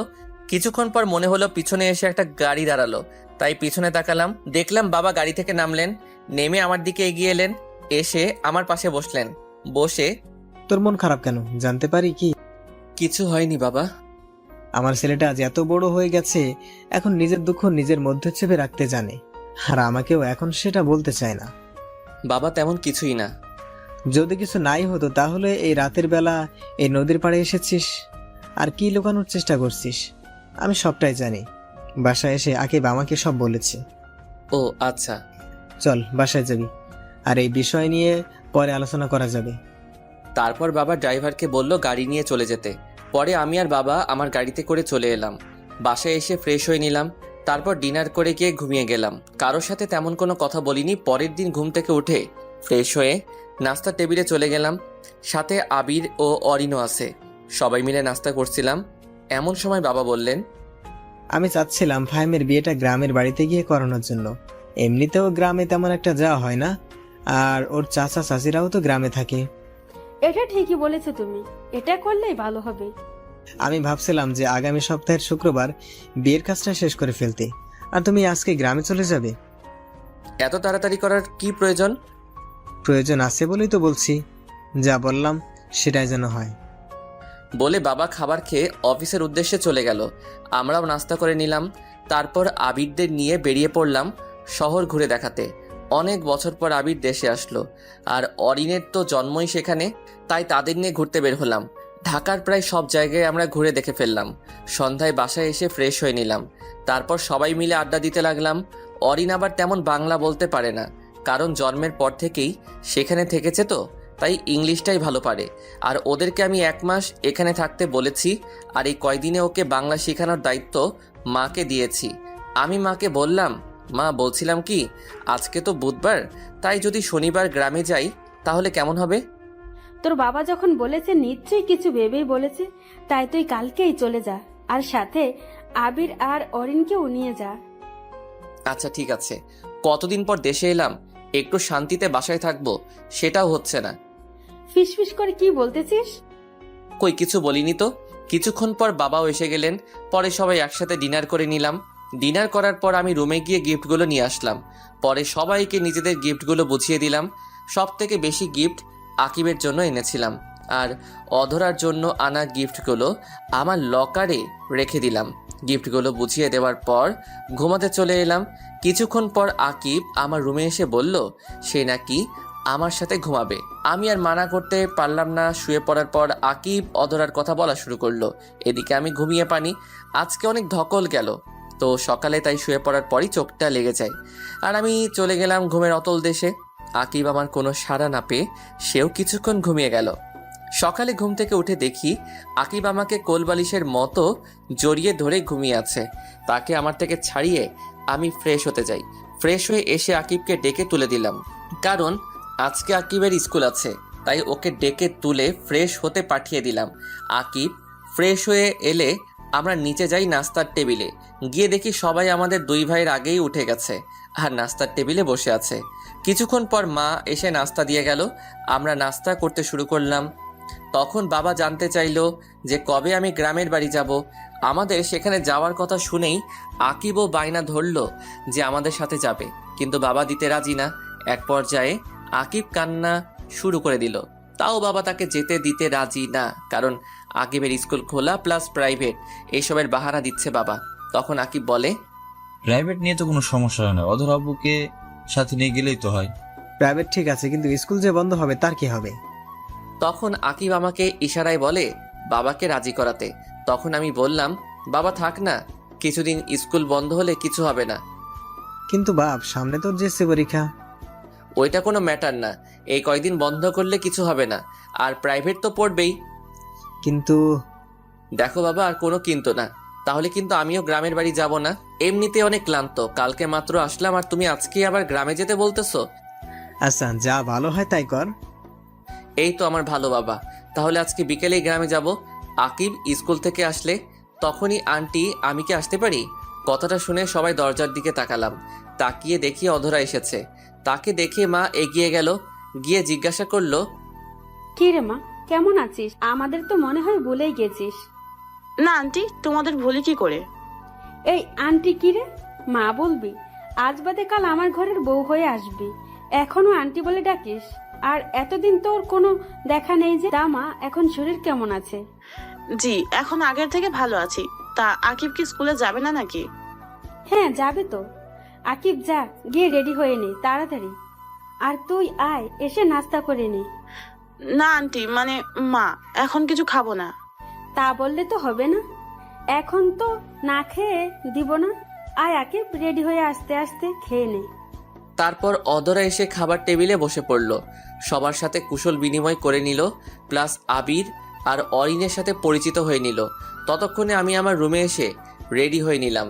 নিচে গিয়ে বললাম আকিবকে বইল স্কুল থেকে এসে রেডি হয়ে থাকতে, আমরা সন্ধ্যায় রওনা দিব। আবির চল একটু বের হব। আচ্ছা, আর শোন, তোদের সাথে অদরাও যাবে, ও না থাকলে আকিব পড়বে কিভাবে?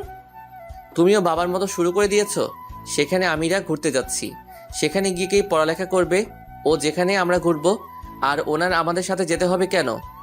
আমি কিচ্ছু জানি না, তোর বাবা বলে গিয়েছে। ধুর, ভাল লাগে না। ওই আবির দাঁড়িয়ে আছিস কেন, চল। তারপর আমি আর আবির বেরিয়ে পড়লাম। আসলে এখানে অরিনের পরার মতো কোনো সালোয়ার বা শাড়ি নেই, তাই আবিরকে নিয়ে গেলাম। প্রথমে ব্যাংকে গেলাম টাকাগুলো ভাঙিয়ে নিতে, পরে আবিরকে নিয়ে মলে গিয়ে কিছু কেনাকাটা করে নিলাম, আর চাচাতো ভাই বোনদের জন্য কিছু উপহার কিনে নিলাম, আর ছোটগুলোর জন্য খেলনা আর কিছু চকলেট কিনলাম। ফুফাতো ভাই বোনের জন্যও সেম জিনিসই কিনলাম। তারপর দুপুরে আমরা দুইজনই লাঞ্চ করে নিলাম বাইরে। বাসায় আসতে আসতে বিকেল হয়ে গেল। আসলে রাস্তায় যে পরিমাণ জ্যাম তা বলে বোঝানো যাবে না। যেখানে যেতে 30 মিনিট সময় লাগার কথা, সেখানে যেতে সময় লাগে 1.5 ঘন্টা। বাসায় এসে ফ্রেশ হয়ে একটু রেস্ট নিয়ে নিলাম। কখন যে চোখ লেগে গেছে বুঝতেই পারিনি। হঠাৎ মনে হলো কেউ যেন আমাকে ডাকছে, তাই চোখ খুলে তাকালাম। তাকিয়ে দেখি অধরা আমাকে ডাকছে। তখন আমি বললাম, কি হলো, আপনি আমার রুমে কেন? কেউ দেখলে কি বলবে? আর আমাকে ডাকছেনই বা কেন? তখন অধরা বলল, আসলে মা বলেছে আপনাকে ডাকতে, প্রায় সন্ধ্যা হয়ে গেছে তো, আর আপনি তো বলেছিলেন যে সন্ধ্যায় রওনা দিবেন। আমি বললাম আচ্ছা ঠিক আছে, আপনি যান এখন, না হলে লোকে আপনাকে খারাপ মনে করবে। তারপর অধরা আর কিছু না বলে চলে গেল। আমি আকিবকে ডাক দিলাম। কিছুক্ষণ পর আকিব চলে এলো। আমি তাকে বললাম যে সবাইকে বলতে রেডি হয়ে নিতে আর আমার লাগেজটা গুছিয়ে দিতে। আকিব বলল, আমার লাগেজ নাকি গুছানো? আকিবকে জিজ্ঞাসা করে জানতে পারলাম অধরা নাকি আমার লাগেজ গুছিয়ে দিয়েছে। আমি আর কিছু বললাম না এই বিষয়ে। পরে আকিবকে বললাম লাগেজটা নিয়ে গাড়িতে রেখে দিয়ে রেডি হয়ে নিতে। বলার সাথে সাথেই আকিব লাগেজ নিয়ে চলে গেল। আমিও চলে গেলাম ফ্রেশ হয়ে নিতে। ফ্রেশ হয়ে রেডি হচ্ছিলাম, এমন সময় অধরা আমার রুমে আসলো। আমি তখন রেডি হচ্ছিলাম তাই খেয়াল করিনি। রুমে ঢুকেই দিল জোরে একটা চিৎকার দিল। আমিও তার চিৎকার শুনে পিছনে তাকালাম। বুঝলাম না কি জন্য চিৎকার করলো। তার চিৎকার শুনে সবাই চলে এসে ওকে জিজ্ঞাসা করা শুরু করলো যে কি জন্য এমন চিৎকার দিল। তখন অধরা বলল, আসলে আমি ওনাকে ডাকার জন্য ওনার রুমে এসেছিলাম। এসে দেখি উনি শুধু একটা 3/4 প্যান্ট পরেছিলেন, কোনো শার্ট পরেছিলেন না, তাই আমি চিৎকার দিয়ে ফেলেছি। ধুর পাগলি, এতে চিৎকার করার কি আছে? কিছুদিন পর তো তুই ওর বউ হবি। আর ওই এমনই এত বড় হয়ে গেছে, এখনো 3/4 পরে থাকে বাসায়। আচ্ছা তুই যা, গিয়ে নিচে বস। অধরা নিচে চলে গেল, সাথে বাকিরাও চলে গেল, শুধু মা ছাড়া। সবাই যাওয়ার পর মা বলল, তোর কি কোনো কাণ্ডজ্ঞান নেই নাকি? আমি আবার কি করলাম? আমি তো রেডি হচ্ছিলাম। ওনাকে কে বলল এখানে আসতে? আমি তো বলেছিলামই রেডি হয়ে নিতেছি। তুই কি এই 3/4 আর টি শার্ট পরে যাবি নাকি? হ্যাঁ, কেন? কোন দিক দিয়ে এটা খারাপ? আচ্ছা, এখন বেশি কথা না বলে রওনা দিতে হবে, না হলে পরে অনেক রাত হয়ে যাবে। তারপর রেডি হয়ে বের হলাম। গাড়িতে যাওয়ার সময় আমি ড্রাইভ করেছিলাম আর আমার পাশের সিটে আবির বসেছিল। দীর্ঘ 2 ঘন্টা জার্নির পর গ্রামে পৌঁছালাম। পৌঁছে গাড়ির হর্ন বাজানোর শব্দ শুনে সবাই বেরিয়ে গেল। তারপর সবাইকে নিয়ে ভিতরে গেল। আমি গিয়ে গাড়ি পার্ক করলাম। পরে ভিতরে গেলাম, গিয়ে সোফায় বসলাম। 10 মিনিট হয়ে গেল, কেউ এলো না, আর জিজ্ঞাসাও করলো না কেমন আছি। সবাই অধরাকে নিয়েই ব্যস্ত। তখনই চিৎকার করে বড় চাচাকে ডাক দিলাম, চাচা, ও চাচা। আমার ডাক শুনে তাড়াতাড়ি করে চাচা এসে জিজ্ঞাসা করলেন, কি রে, কি হয়েছে? এভাবে চেঁচাচ্ছিস কেন? আমাকে মনে হয় ভুলেই গেছেন। এতদিন পর এলাম, কেউ একবারও জিজ্ঞাসা করলো না কেমন আছি বা এতদূর আসতে কোনো সমস্যা হয়েছে কিনা। 15 মিনিট হয়ে গেল এখানে বসে আছি, কেউ এসে পানি পর্যন্ত দিল না। আমি আর এখানে থাকবো না, এখনই আমি চলে যাব। আরে রাখ তো ওদের কথা, ওরা একটু এমনই। আসলেই তো তুই অনেক বছর পর এসেছিস, এটা তারা ঠিক করেনি। তুই বস, আমি কাউকে পাঠিয়ে দিচ্ছি। কাউকে পাঠাবা মানে? তার মানে আসলে সবাই আমাকে ভুলে গেছে। ধুর, আমি এখানে থাকবোই না বলেই বাইরে চলে এলাম। চলে তো এলাম, কিন্তু এখন যাব কোথায়? দূর আসলেই আমি অল্পতেই রেগে যাই। তখনই ছোট ফুপির কথা মনে পড়ে গেল, তাই গাড়ি নিয়ে রওনা দিলাম ফুপির বাসার উদ্দেশ্যে। 30 মিনিট পর পৌঁছে গেলাম ফুপির বাসায়। আমাকে দেখে ফুপি অবাক হয়ে গেল, বলল, কি রে তুই এত রাতে, তাও আবার কিছু না জানিয়ে? কেন আসতে পারি না নাকি? না করার হলে করে দাও, আমি এখনই চলে যাচ্ছি। আয় ভিতরে আয়। তা কেমন আছিস? ভালো আছি, আপনি কেমন আছেন? আমিও ভালো আছি। তা তোকে দেখে মনে হচ্ছে খুব রেগে আছিস। কি হয়েছে রে? আর বলিও না, আজ তোমার বাপের বাড়ি গেছিলাম, গিয়ে দেখলাম সেখানে আমার কোনো সম্মান নাই, তাই রাগারাগি করে এখানে এসে পড়ছি। ও এই কথা, যা গিয়ে ফ্রেশ হয়ে নে, খেয়ে নিব। আচ্ছা, আরেকটা কথা, তুমি কিন্তু বলবে না আমি যেখানে আছি। আর ফুপা কখন আসবে? আচ্ছা বাবা, বলবো না কাউকে। তোর ফুপা এখনই এসে পড়বে, তুই যা তো ফ্রেশ হয়ে নে। আমি গিয়ে ফ্রেশ হয়ে নিলাম। ফ্রেশ হয়ে এসে দেখি ফুপাও এসে গেছে। তারপর ফুপার সাথে কৌশল বিনিময় করে নিলাম। পরে সবার সাথে ডিনার করে নিলাম। খাওয়া শেষে ফুপিকে জিজ্ঞাসা করলাম আমার বোনগুলো কই। ফুপি বললেন তারা নাকি অনেক আগেই ঘুমিয়ে পড়েছে পাশের রুমে। আমাকেও বললো ওদের সাথে গিয়ে ঘুমিয়ে পড়তে। আমিও গিয়ে ঘুমিয়ে পড়লাম। সকালে ফোনের চিল্লা চিল্লিতে ঘুমটা ভেঙে গেল। ঘুম ঘুম চোখে ফোনের স্ক্রিনে তাকিয়ে দেখি বড় চাচা কল দিয়েছে। আমিও কল ধরিনি। কিছুক্ষণ পর কল কেটে গেল। কেটে যাওয়ার পর ফোনটা সাইলেন্ট করে আবার ঘুমিয়ে গেলাম। কতক্ষণ করে কারো ডাকে ঘুম ভেঙে গেল। তাকিয়ে দেখি মুন্না আমাকে ডাকতেছে। ঘুম থেকে উঠে ফ্রেশ হয়ে নিলাম। পরে ফুপি ডাক দিলেন ব্রেকফাস্ট করার জন্য। আমিও গিয়ে ব্রেকফাস্ট করে নিলাম। পরে ফোনটা হাতে নিয়ে দেখি 100+ মিসড কল। চেক করে দেখলাম বাবা, চাচা, চাচি, মা, আপু সবাই কল করেছে। আর একটা নাম্বার দেখে খুবই অবাক হলাম, কারণ আমি আমেরিকা যাওয়ার পর যে মেয়েটা কল দিয়েছিল আজকেও সেই কল দিয়েছে, এমনকি রাতেও কল দিয়েছে। তখন ফুপিকে ডাক দিলাম। ফুপি এসে জিজ্ঞাসা করলো কি হয়েছে। আমি বললাম আচ্ছা দেখো তো এই নাম্বারটা চিনো কিনা। ফুপি বললো এটা নাকি অধরার নাম্বার। তাই তো বলি সেদিন কল না ধরায় কান্নাই বা করবে কেন একজন অপরিচিত মেয়ে। আর সেদিন রাগ করে আর পরে কল দেয়নি, তা আজকে কি জন্য আবার কল দিল। মনে হয় কালকে রাগ করে চলে এসেছি তো, তাই মনে হলো কল দিয়েছি। এইসব ভাবতে ভাবতে মা কল দিল। রিসিভ করলাম আর মা বলা শুরু করলো, কি বললো আপনাদের বলুম না, পরে আপনারাও জেনে যাবেন। এটা শুধু আমার আর আমার মায়ের মধ্যকার কথা। আমি কোথায় আছি তা বলুম না, আর যদি যেতেই হয় বিয়ের 2 দিন আগে যাবো, এর আগে বললেও যাবো না।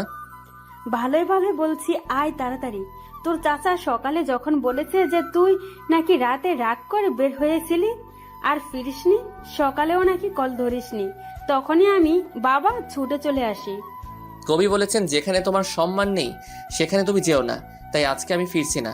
তোমরা থাকো ওই মেয়েকে নিয়েই, আমাকে নিয়ে না ভাবলেও হবে। দেখ মেজাজটা খারাপ বানিস না, এমনিতে মেয়েটা কাল রাত থেকে কান্না করেই যাচ্ছে আর তোর চাচা চাচিদের বকা দিচ্ছে কেন তাকে নিয়ে তারা এত মাতামাতি করলো, যার ফলে তুই রাগ করে চলে গেলি। তা বলেও লাভ হবে না। আর উনি এখন কান্না করতেছেন কেন? সেদিন থাপ্পড় মারার সময় মনে ছিল না? আবার আমার ফ্রেন্ড আর তার বউয়ের সামনে অপমান করার সময় মনে ছিল না? এইসব আবার কবে হলো? আর যা হয়েছে ভুলে যা। বাবা ফিরে আয় তুই। বলেছি না আমি গেলেও কিছুদিন পর যাবো, আর তুমি আমার মা হয়ে আমার বিরুদ্ধে কথা বলতেছো। ঠিক আছে আমি ফিরবো আজকেই, এবার খুশি তো? বলে কল কেটে দিলাম। ফুপি, এই ফুপি।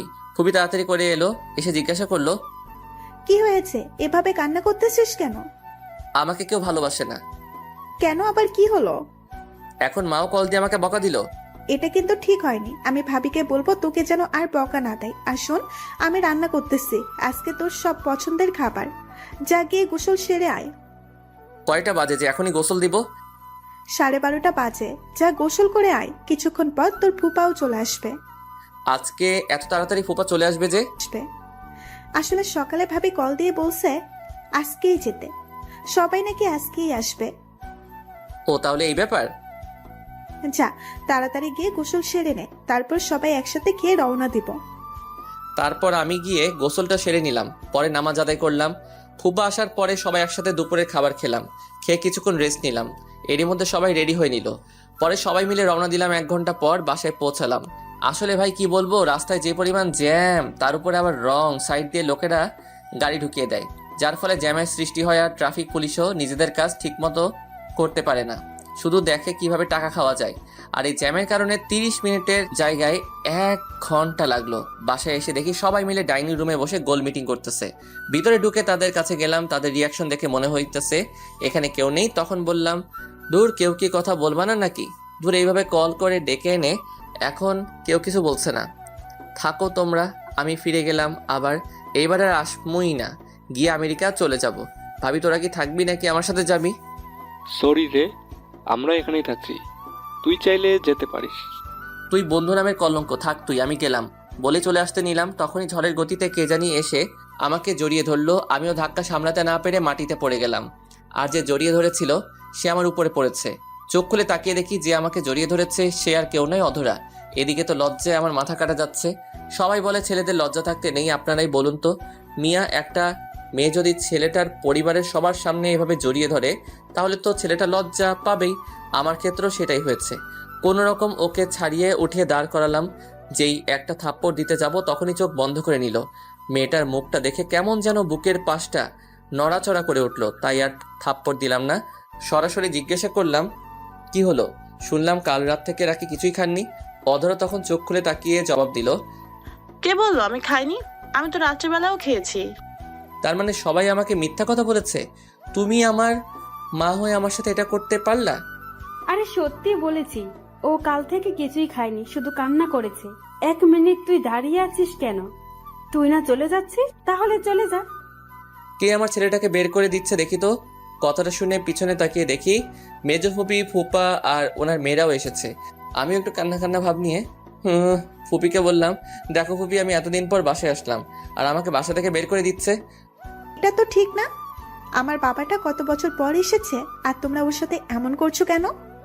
সাদে কি আর করছি, ছেলেটা এখন অনেক বদলে গেছে, কথায় কথায় রাগ করে। আগে কতই ভালো ছিল, এখন কিছু বললেই রাগ করে চলে যায়। ভাবি বুঝেন না কেন? এটা ওদের বংশগত। শুধু তুমি বললে বলে আজকে গেলাম না, না হলে চলেই যেতাম। আর তোমরা কি দরজায় দাঁড়িয়ে থাকবে নাকি ওই মুরগির ডিম? কেমন আছিস? দেখো, ভালো হবে না কিন্তু। আমারও একটা সুন্দর নাম আছে। ভাবি দেখো না ভাই আমাকে কিসব বলছে। তুই আবার ভাবি পাইলি কই? আমি তো তোরে বিয়া করবো, জানোস না তুই? ধুর, মজা বাদ দে তো।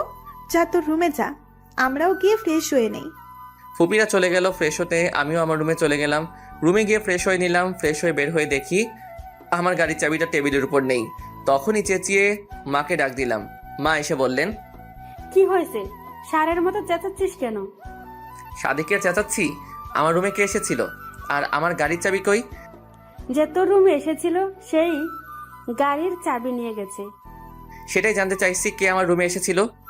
সেটা আমি কি করে বলবো? আমি কি তোর রুমের সিকিউরিটি গার্ড নাকি? বলে মা হনহনিয়ে চলে গেল। তখনই আকিবকে ডাক দিলাম। বেচারা আমার ডাক শুনে দৌড়ে চলে এলো। ভাই আমায় ডাকছিলে কেন? তুই কি আমার গাড়ির চাবি নিয়েছিস নাকি? আমি তোমার গাড়ির চাবি নিয়ে কি করবো? আর আমি তো গাড়ি চালাতে পারি না, তবে কিছুক্ষণ আগে দেখলাম ভাবি তোমার গাড়ি নিয়ে কোথায় যেন গিয়েছে। বলিস কি? ওনার এত বড় সাহস আমার গাড়ি নিয়ে গেছে? আর তুই কি সবাইকে সবার গিফট বুঝিয়ে দিয়েছিস নাকি? না ভাইয়া, আজকে নাকি বড় ফুপি আর সেজো ফুপি আসবে রাতে, আর তারা আসলেই সবাইকে একসাথে দিয়ে দিব। আচ্ছা, এখন কয়টা বাজে রে? কেন ভাই, ঘড়ি দেখোনি? এখন তো রাত 8টা বাজে। এই রাতের বেলা উনি আমাকে গাড়ি নিয়ে বের হলেন, আল্লাহ জানে আমার গাড়ির কি হবে। আমি আর রাকিব কথা বলছিলাম, তখনই ছোট চাচা এসে বললেন, শোনো, রাতে কিন্তু বের হোস না। কেন চাচা, রাতে বের হলে কি হবে? আর বলিস না, এলাকার পোলাপান সব নষ্ট হয়ে গেছে, যাকে পায় তার কাছ থেকেই সব রেখে দেয়। আর মেয়েদের তো বের হওয়া আরো বেশি বিপজ্জনক। এসব কি বলতেছো তুমি? হ্যাঁ রে, কিন্তু তুই এত ভয় পাচ্ছিস কেন? আচ্ছা, অধরা কি ফিরেছে নাকি? অধরা আবার কোথায় বের হলো? আকিব বলল উনি নাকি কিছুক্ষণ আগে আমার শাড়ি নিয়ে বের হয়েছেন। মা, মা, আবার সারের মতো চেঁচাচ্ছিস কেন? অধরা নাকি বের হয়েছে। তোমরা কি জানো না এলাকার পরিস্থিতি যে খারাপ? অধরা আবার কখন বের হলো? আমরা তো কেউ দেখিনি। আর গেলেই বা কিভাবে? আকিব বলল উনি নাকি আমার গাড়ি নিয়ে বের হয়েছেন। মার সাথে যখনই কথা বলছিলাম তখনই মোবাইলে একটা মেসেজ এলো। মেসেজটা দেখে তাড়াতাড়ি করে বেরিয়ে গেলাম। পিছন থেকে সবাই বারবার জিজ্ঞাসা করছিল, কাউকে কিছু না বলেই মানি ব্যাগ নিয়ে বেরিয়ে গেলাম। বাইরে বের হয়ে ড্রাইভারের কাছ থেকে চাবি নিয়ে থানার উদ্দেশ্যে রওনা দিলাম। সাথে আবিরকেও নিয়ে নিলাম। কিছুক্ষণ পর থানায় পৌঁছে গেলাম। গিয়ে দেখে অধরা অফিসারের সামনে বসে আছে। আমরা যাওয়ার পর আমাদের দেখে অফিসার বসা থেকে দাঁড়িয়ে গেলেন। মূলত আমাকে দেখে না, আবিরকে দেখে দাঁড়িয়ে গেল। কারণ আবিরকে সবাই টিভিতে দেখেছে, তাই সবাই চিনে, আমাকে কেউ চিনে না। আমিও সেটাই চাই। আমি চাই সবাই আমাকে সাধারণ মানুষ হিসেবে চিনুক। তখনই অফিসার আবিরকে দেখে বলল, আসসালামু আলাইকুম স্যার। আপনি এখানে, তাও আবার আমার থানায়? কোনো প্রবলেম হয়েছে নাকি? আর স্যার দাঁড়িয়ে আছেন কেন? বসেন প্লিজ। এই স্যারের জন্য চা নিয়ে আসো। ওয়ালাইকুম আসসালাম। আসলে আপনি আমার বন্ধুর ওয়াইফকে ধরে নিয়ে এসেছেন, তাই আমাকে আসতে হয়েছে। আর এখন চা খাওয়ার জন্য আসিনি, অন্য আরেকদিন আসবো চা খাওয়ার জন্য। এখন যদি ওনাকে ছেড়ে দেন তাহলে ভালো হয়। আসলে স্যার, এটা একটা অ্যাক্সিডেন্ট কেস, আর উনি যার গাড়ি ধাক্কা দিয়েছেন সেই এলাকার এমপির মেয়ে, তাই স্যার ছাড়া যাবে না। আর ওনাকে নিয়ে আসার পরেই উনি আপনার বন্ধুদের পরিবারের কথা বলেছে, তাই তো আপনার বন্ধুকে আমি টেক্সট করে আসতে বলি। কিন্তু যিনি কেস করেছেন তিনি যদি না তুলে নেন তাহলে আমার কিছুই করার নেই। আচ্ছা, ওনাকে আপনি কল দিয়ে আসতে বলুন, আমরা ওনার সাথে কথা বলে অনুরোধ করব কেসটা তুলে নিতে। আবির আর অফিসারের কথা বলছিলেন, তখনই থানার টেলিফোনে একটা কল এলো। জি স্যার। জি স্যার বলে অফিসার কল কেটে দিলেন। তখন অফিসার আমাদের বললেন, স্যার আপনারা ওনাকে নিয়ে যেতে পারেন। তখন আমরা অধরাকে নিয়ে বের হয়ে এলাম। বের হওয়ার পর আবিরকে বললাম একটা গাড়ি নিয়ে যেতে। আবির গাড়ি নিয়ে চলে গেল। তখন অধরা আমাকে বলল, আই এম সরি। শোনার সাথে সাথে একটা চর বসিয়ে দিলাম। মনে হয় বেশি জোরেই গেল চরটা, ঠোঁট কেটে গেছে, সাথে কান্নাও করছে গালে হাত দিয়ে দাঁড়িয়ে। তা দেখে আমি বললাম, চুপ, হ্যাঁ একদম কান্না করবেন না। কার কাছে জিজ্ঞাসা করে এই রাতের বেলা বের হয়েছেন? তাও চুপিসারে আমার গাড়ির চাবি নিয়ে বের হয়েছেন। আমাকে বলা যেত না নাকি? নাকি আমি মানা করতাম? তবু কান্না করতেছো কেন? কথা বলছো না? তখন আরেকটা ধমক দিয়ে বললাম, কান্না বন্ধ করে গাড়িতে উঠে বসতে। লক্ষ্মীমের মতো চুপচাপ গিয়ে বসে পড়লো। তখন অধরা বলল যে গাড়ির চাবি নাকি অফিসারের কাছে। তারপর আমি গিয়ে চাবি নিয়ে এসে গাড়ি স্টার্ট করি। পরে বাসার উদ্দেশ্যে রওনা দেই। কিছুক্ষণ পর বাসায় পৌঁছে গেলাম। সারা রাস্তা অধরা আর একটা কথা বলেনি। বাসায় এসে ওনাকে নামিয়ে দিয়ে গাড়ি গ্যারেজ রেখে বাসার ভিতরে প্রবেশ করলাম। ঢুকে দেখি সবাই ডাইনিং রুমে বসে আছে। আমি সিঁড়ি বেয়ে আমার রুমে চলে গেলাম। কেউ কিছু জিজ্ঞাসা করেনি, কারণ রাগের জন্য আমার চেহারা পুরো লাল হয়েছিল। আর বাড়ির সবাই জানে যে আমার রাগ উঠলে আমি কাউকে মানি না, তাই কেউ কিছু জিজ্ঞাসা করেনি। রুমে এসে শাওয়ার নিলাম মাথাটা ঠান্ডা করার জন্য। প্রায় 1 ঘন্টা শাওয়ার নেওয়ার পর বের হলাম। বের হয়ে 3/4 প্যান্ট আর শার্ট পরে নিলাম। পরে নিচে গেলাম ডিনার করার জন্য। পরে ডিনার করে রুমে গিয়ে শুয়ে পড়লাম। ক্লান্ত থাকা শুয়ে শুয়ে পড়ার সাথে সাথেই ঘুমের অতলে তলিয়ে যায়। সকালে বুকের উপর ভারী বস্তুর ওজন অনুভব করি, সাথে শার্টও ভেজা ভেজা লাগছে। ঘড়ি করে ঘুম থেকে উঠে নাই, কারণ যদি কোনো ভূত হয় তাহলে তো আমি শেষ। ঘুম থেকে উঠে দেখি অধরা আমার বুকের উপর ঘুমিয়ে আছে, আর দেখে মনে হচ্ছে কান্না করতে করতে ঘুমিয়ে গেছে। আমি অধরার মাথাটা আমার বুক থেকে নামিয়ে বালিশে রেখে ফ্রেশ হতে চলে গেলাম। ফ্রেশ হয়ে শার্ট বদলে নিলাম। শার্ট দেখে মনে হচ্ছে চোখে যা পানি ছিল সবটাই আমার শার্টের উপর ফেলেছে। তারপর নিচে গেলাম নাস্তা করতে। সবাই আমার দিকে তাকিয়ে শুধু হাসছে, তাই আমি জিজ্ঞাসা করলাম, তোমরা এইভাবে হাসছো কেন? এমনি। তা তুই তো দেখছি বিয়ের আগেই বইয়ের সাথে থাকা শুরু করে দিয়েছিস। আর কত কি যে দেখতে হবে। 1 মিনিট, তোমরা জানলে কেমন করে? আর আমি তো বলিও নি যে অধরা রাতে আমার সাথেই ঘুমিয়েছ। আসলে ভাই হয়েছে কি, কালকে তুই নাকি ভাবিকে অনেক বকাঝকা করেছিস, আবার ভাবির উপর নাকি রেগেও ছিলিস। তাই খালামণিরা মিলে ভাবিকে তোর রুমে পাঠিয়েছিল তোর রাগ ভাঙাতে। কিন্তু সেখানে গিয়ে ভাবিও ঘুমিয়ে গেল, তাই খালামণিও এটা জিজ্ঞাসা করলো। ওহ, এই ব্যাপার? কিন্তু ফুপি তো জানতোই না। কি জানি না। ওই ডিম, তুই ভিতরে যা তো, আর গিয়ে দেখ বড় ফুপি আর সেজো ফুপি এখনো আসছে না কেন। তুই ওর কথা বাদ দে তো, বল কি হয়েছে। এদিকে আসো, কানে মুখে বলছি। তখন ফুপিকে ডব দিয়ে বললাম, কাল রাতে বাসর হয়ে গেছে, এখন আর ওনাকে বিয়ে করে কি করব? ছি ছি, তোর এইসব করতে লজ্জা করলো না? তাও বিয়ের আগে। আমার রুমে পাঠানোর সময় এটা কি মনে ছিল না? আর তেমন কিছু হয়নি। আমি ঘুম থেকে উঠে দেখি উনি আমার বুকের উপর শুয়ে আছে, তাই আমিও তোমাদের একটু বানিয়ে বললাম। কি বললি? কোথায় শুয়েছিল? কি হলো বলিস না কেন? এই রে, কি বলতে কি বলে ফেললাম। কই কি বললাম? মা, ও মা, খাবার দিবা নাকি? শোন, তোর জন্য আমাদের এখানে আগে আসতে হয়েছে, তাই তোদের বিয়ের কোনো শপিং করতে পারি না। তাই এখন খেয়ে তারপর অধরা আর তোর ভাইদের নিয়ে ঢাকায় গিয়ে শপিং করে আয়। সাথে আবিরদেরও নিয়ে যাস। আর আসার সময় অধরার মামা মামিকেও নিয়ে আসবি। আচ্ছা। পরে মা খাবার এনে দিল, আমিও খেয়ে নিলাম। তখনই আকিব এসে জানতে চাইলো যে তার ম্যাডাম কোথায়, মানে অধরা। আমি বলে দিলাম কোথায় আছে। তারপর আকিব চলে গেল। আমি সবাইকে ডেকে বললাম রেডি হয়ে নিতে। তারপর খেয়ে নিলাম। খাওয়া শেষ করে রুমে গেলাম। গিয়ে দেখি অধরা এখনো ঘুমিয়ে আছে, তাই তাকে আর জাগালাম না। আমি গিয়ে রেডি হয়ে নিলাম। নিচে গিয়া মাকে গিয়ে বললাম যে অধরা এখনো ঘুমাচ্ছে, তাই আমরাই যাচ্ছি। আর ও মনে হয় অনেক ক্লান্ত, তাই আর ওকে ডাক দিও না, উঠলে খাবার দিয়ে দিও। তারপর আমরা বের হয়ে গেলাম। কিছুক্ষণ পরে আমরা বসুন্ধরা শপিং মলে চলে গেলাম। তারপর সবাই যার যার মতো শপিং করতে চলে গেল। আমি আবির আর অরিন একদিকে গেলাম শপিং করার জন্য। কিছুক্ষণ পর অধরার মামা মামিও চলে এলো। তারপর তারা বিয়ের পিং করতে লাগলো। আমার জন্য একটা নীল পাঞ্জাবি নিলাম বিয়ের দিন পরার জন্য, আর অধরার জন্য একটা লেহেঙ্গা নিলাম নীল রঙের, সাথে ম্যাচিং করে নীল পাথর বসানো চুড়ি আর একটা নেকলেস নিলাম। বাকিগুলো স্বর্ণের নিলাম। তারপর সবাই মিলে রেস্টুরেন্টে গিয়ে দুপুরে খাবার খেয়ে নিলাম। তারপর সবাইকে দিয়ে কিনা জিনিসগুলো গাড়িতে উঠালাম আর তাদের বললাম গাড়িতে বসতে। পরে আমি আর আবির জুয়েলারি শপে এলাম। সেখান থেকে অধরার জন্য একটা ডায়মন্ডের আংটি কিনলাম। বিয়ের দিন রাতে এটা তাকে পরিয়ে দিব। তারপর সেটা আমার পকেটে নিয়ে বিল পে করে চলে এলাম। তারপর বাসার উদ্দেশ্যে রওনা দিলাম। বাসায় পৌঁছাতে পৌঁছাতে সন্ধ্যা হয়ে গেল। বাসায় আসার সময় আবার বাড়ির সব মেয়েদের জন্য ফুচকা নিয়ে এলাম, সাথে করে অধরার মামা মামিকেও নিয়ে পেলাম। তারপর সবাই মিলে ফুচকা খেলো। যে যত তাড়াতাড়ি পারছে তত তাড়াতাড়ি খাচ্ছে। বুঝি না মেয়েরা ফুচকাতে কি এমন মধু পায় যে এভাবে ঝাঁপিয়ে পড়ে ফুচকা দেখলে। তার উপর সবাই মিলে বিয়ের পোশাক দেখতে লাগলো।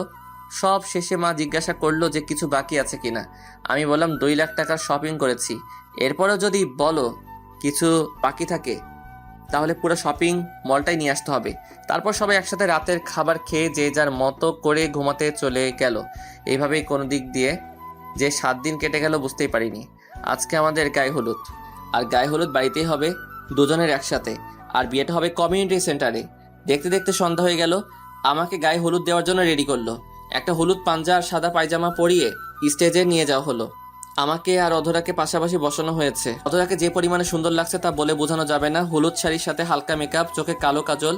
আপনারা দেখলে আপনারাও প্রেমে পড়ে যাবেন, তাই আর বেশি বলবো না, কারণ যদি আপনারা আমার বউয়ের দিকে নজর লাগান। তারপর একে একে সবাই এসে হলুদ লাগিয়ে দিল। হলুদের অনুষ্ঠান শেষ করে ঘরে গিয়ে দিলাম এক ঘুম। সকালে মায়ের ডাকে ঘুম ভাঙে। তারপর ফ্রেশ হয়ে নাস্তা করতে গেল। গিয়ে বিয়ে বাড়ির স্পেশাল খিচুড়ি খেয়ে আবার রুমে চলে এলাম। 12টার সময় মা বলল গোসল করে রেডি হয়ে নিতে, তাই আমিও গিয়ে গোসল করে নিলাম। ওয়াশরুম থেকে বের হয়ে দেখি হারামির দলে সব কয়টা আমার রুমে বসে আছে। সবার সাথে কুশল বিনিময় করে নিলাম। তারপর বন্ধুরা আমাকে রেডি করে দিল। তারপর 1টার দিকে দই চিরা খেয়ে কমিউনিটি সেন্টারের উদ্দেশ্যে রওনা দিলাম। 10 মিনিটের মধ্যে পৌঁছে গেলাম। আমাকে নিয়ে স্টেজে বসানো হলো, সাথে বন্ধুরাও গেল। সাথে সাথে ক্যামেরাম্যান এলো ছবি তুলতে। ভাইরে ভাই, ছবি উঠাতে উঠাতে ক্যামেরাম্যান মনে হয় ক্লান্ত হয় নাই, কিন্তু আমি ক্লান্ত হয়ে গেলাম। কিছুক্ষণ পর কাজে এসে বিয়ের সব কাজ সম্পূর্ণ করে দিলেন। সন্ধ্যার দিকে কেউ বউ নিয়ে বাসায় নিয়ে এলাম। বাসায় এসেও অনেক নিয়ম পালন করে ভিতরে গেলাম। সবাই নতুন বউ নিয়ে ব্যস্ত। আমিও রুমে গিয়ে ফ্রেশ হয়ে নিলাম। তারপর বন্ধুরা আসলো, তাদের সাথে ছাদে চলে গেলাম।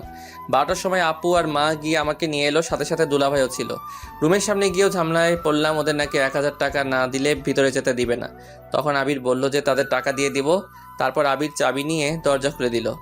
আমি ভিতরে যাওয়ার সাথে সাথেই বাইরে থেকে দরজা বন্ধ করে দিল। আমি রুমে ঢোকার সাথে সাথেই অধরা এসে আমাকে নাম করলো। তখন আমি অধরাকে সেই আংটিটা পরিয়ে দিয়ে প্রপোজ করলাম। বেচারির লজ্জায় আমার বুকে মুখ লুকালো।